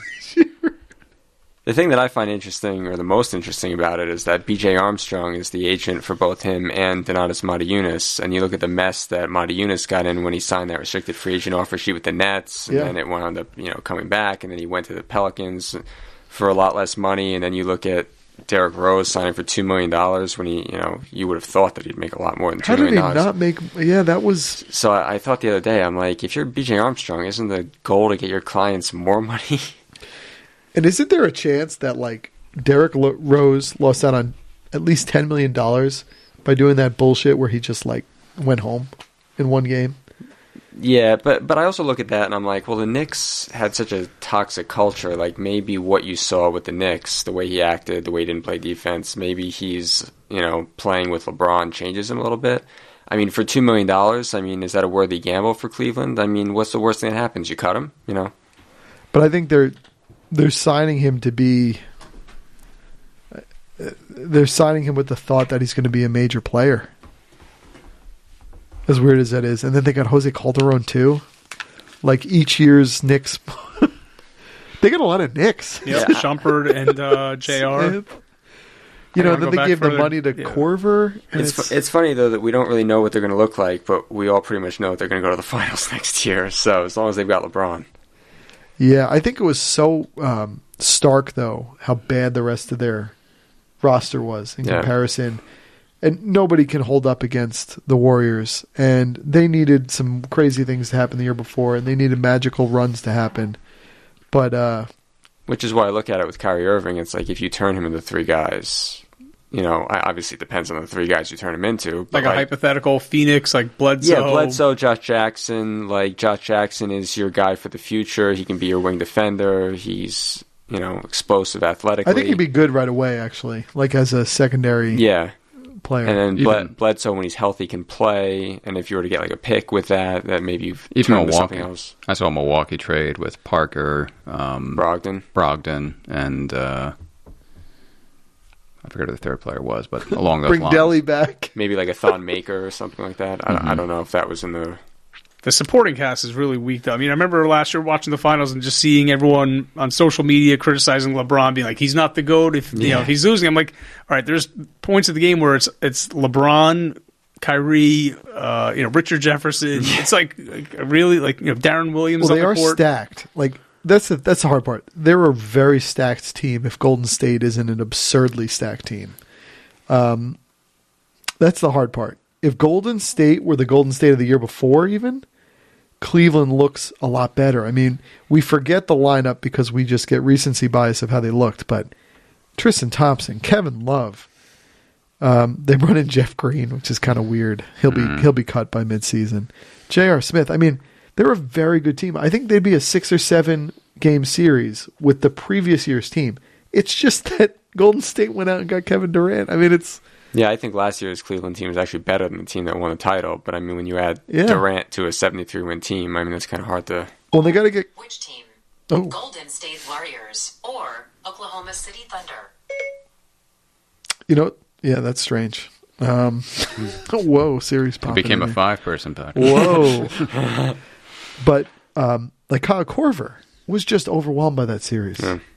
He was just missing open... I mean, he was overtaken by the moment. So yeah, and they're going to have deals in them if their GM can actually step in. But they're going to be very fascinating to watch. Do you trade? This is a crazy one. Kyrie Irving for Russell Westbrook? No. Yeah, probably not. The reason I say it is if you have any doubt that he's going to leave. He's got 1 year. Kyrie has 2. I said you're just prolonging the inevitable by 1 year then. Yeah. But what if Kyrie really just wants... Do we think Kyrie just wants to go to the Knicks all along here? I don't think he knows what he wants. Yeah, I think too. I think this is the agent making the decisions, but I think to me that's an interesting one because if he's willing to go to San Antonio, Oklahoma City's not that different. Very stable front office. I was just thinking, what if you just do it to push back at LeBron? Imagine making LeBron play with Russell Westbrook. Yeah, that would be, and then make Russell Westbrook go up against Golden State. Only if you think he's going to lose. I'm just saying, from the pure economics of it, that you have 2 years of Kyrie. last up, there's really not much to say except they had a pretty phenomenal offseason. And they re-signed Javal McGee. They did. They re-signed everyone. Yeah, they brought everyone back. Mm-hmm. They brought the whole band back, and there's just plus they added Omri Caspi, who finally people are going to learn who he is. Yeah. He went 2 hours east from where he used to play, or west from where he used to play, and now it's going to be like quantum leap. Everyone's going to go, oh my God, Omri Caspi's a good player. Nick Young is going to be this year's Javal McGee. Nick Young is going to be fantastic with the Warriors. He's going to have like 30-point games because he's going to be doing all the garbage where he's like running down the court after he shoots. Yeah, they don't have a problem. They don't have a problem at all. No. You said it. Yeah. They lost Jerry West. They did. They did. Yeah, it's amazing how they didn't lose anybody. And they just did it. That's the beauty of winning. If you win, you call the shots. If you win, Kevin Durant goes, you know what, I'm going to accept like $10 million less. You sign everybody. Sign everybody. Let me wait till the end. As opposed to LeBron, who's like, I'm going to wait till the end because I want to see what you guys are going to do. I'm going to keep you on your feet all the time. And then it causes unintended consequences like Kyrie leaving. I mean, think about the fact Kyrie would never leave if Golden State didn't exist to the degree they did. Because Cleveland might have won again.